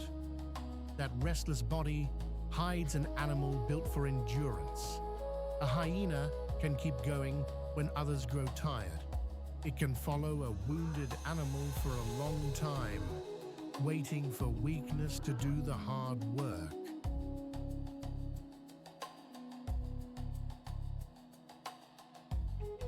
In the heat of the day, it may rest in the shade with the clan, but once the air cools, the real business begins. Then they set out across the plains, nose to ground, reading every smell like a story. They eat meat, yes, but they also make full use of carcasses left behind by lions, crocodiles, and the long hunger of the dry land.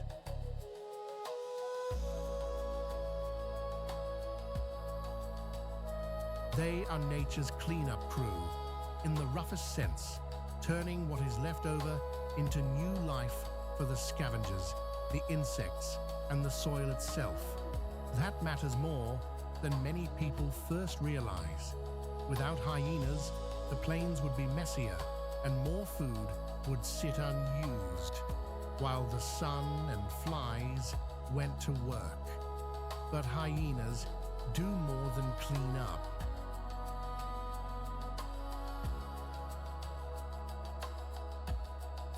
They help keep the balance in check by hunting sick, weak, and injured animals, which can strengthen the herds over time. And in their own clan world, the rules are strict. Females lead, and they stay in charge. They raise cubs in underground dens, often in messy family groups, where young ones tumble, nip, and test each other from the start.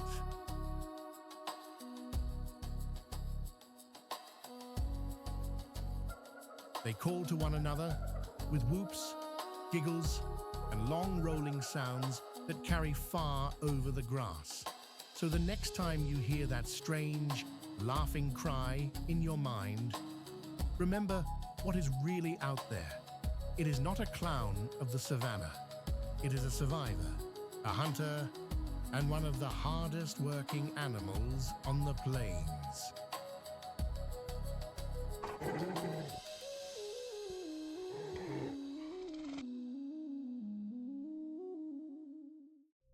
The river goes quiet before the chaos begins. For a brief moment, you can hear the wind, the low murmur of thousands of hooves, and the soft slap of water against the bank. Then the first animals step forward, and the whole scene seems to hold its breath. Out in the dark water, danger is already waiting.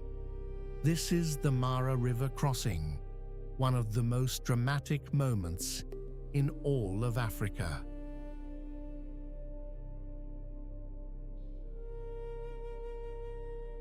It happens where the Great Migration meets a river that can be as unforgiving as fire.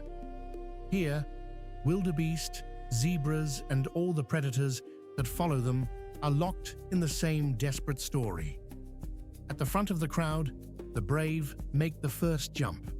Behind them, the rest follow, because there is no turning back. The first splash is a signal. After that, everything moves fast. Water erupts.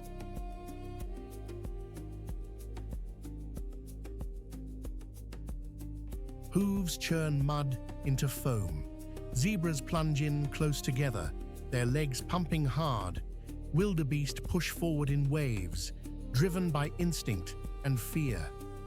Then the crocodiles strike. They rise without warning, using that ancient stillness to their advantage. One animal bolts, another slips, and the current takes hold. The bank behind them keeps pressing. It is not cruel so much as unstoppable.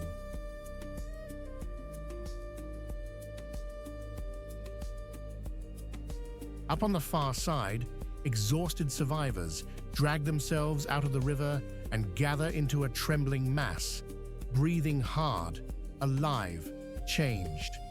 But the danger is not over. Lionesses are already watching the crossing point, waiting for the weak, the young, and the tired. The river may have been crossed, but the battle for life is still very much underway.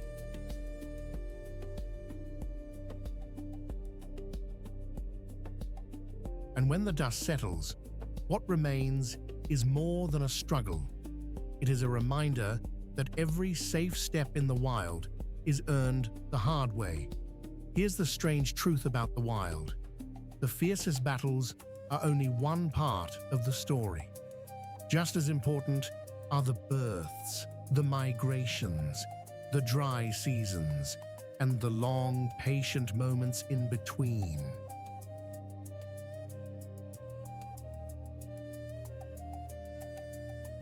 That is what makes places like the Serengeti and the wider African plains feel so alive. Every hunt matters, every herd matters, every cub, calf, and chick matters. Lions may wear the crown in our minds, but they are only one thread in a much larger web of life. And when that web stays strong, the whole landscape can breathe.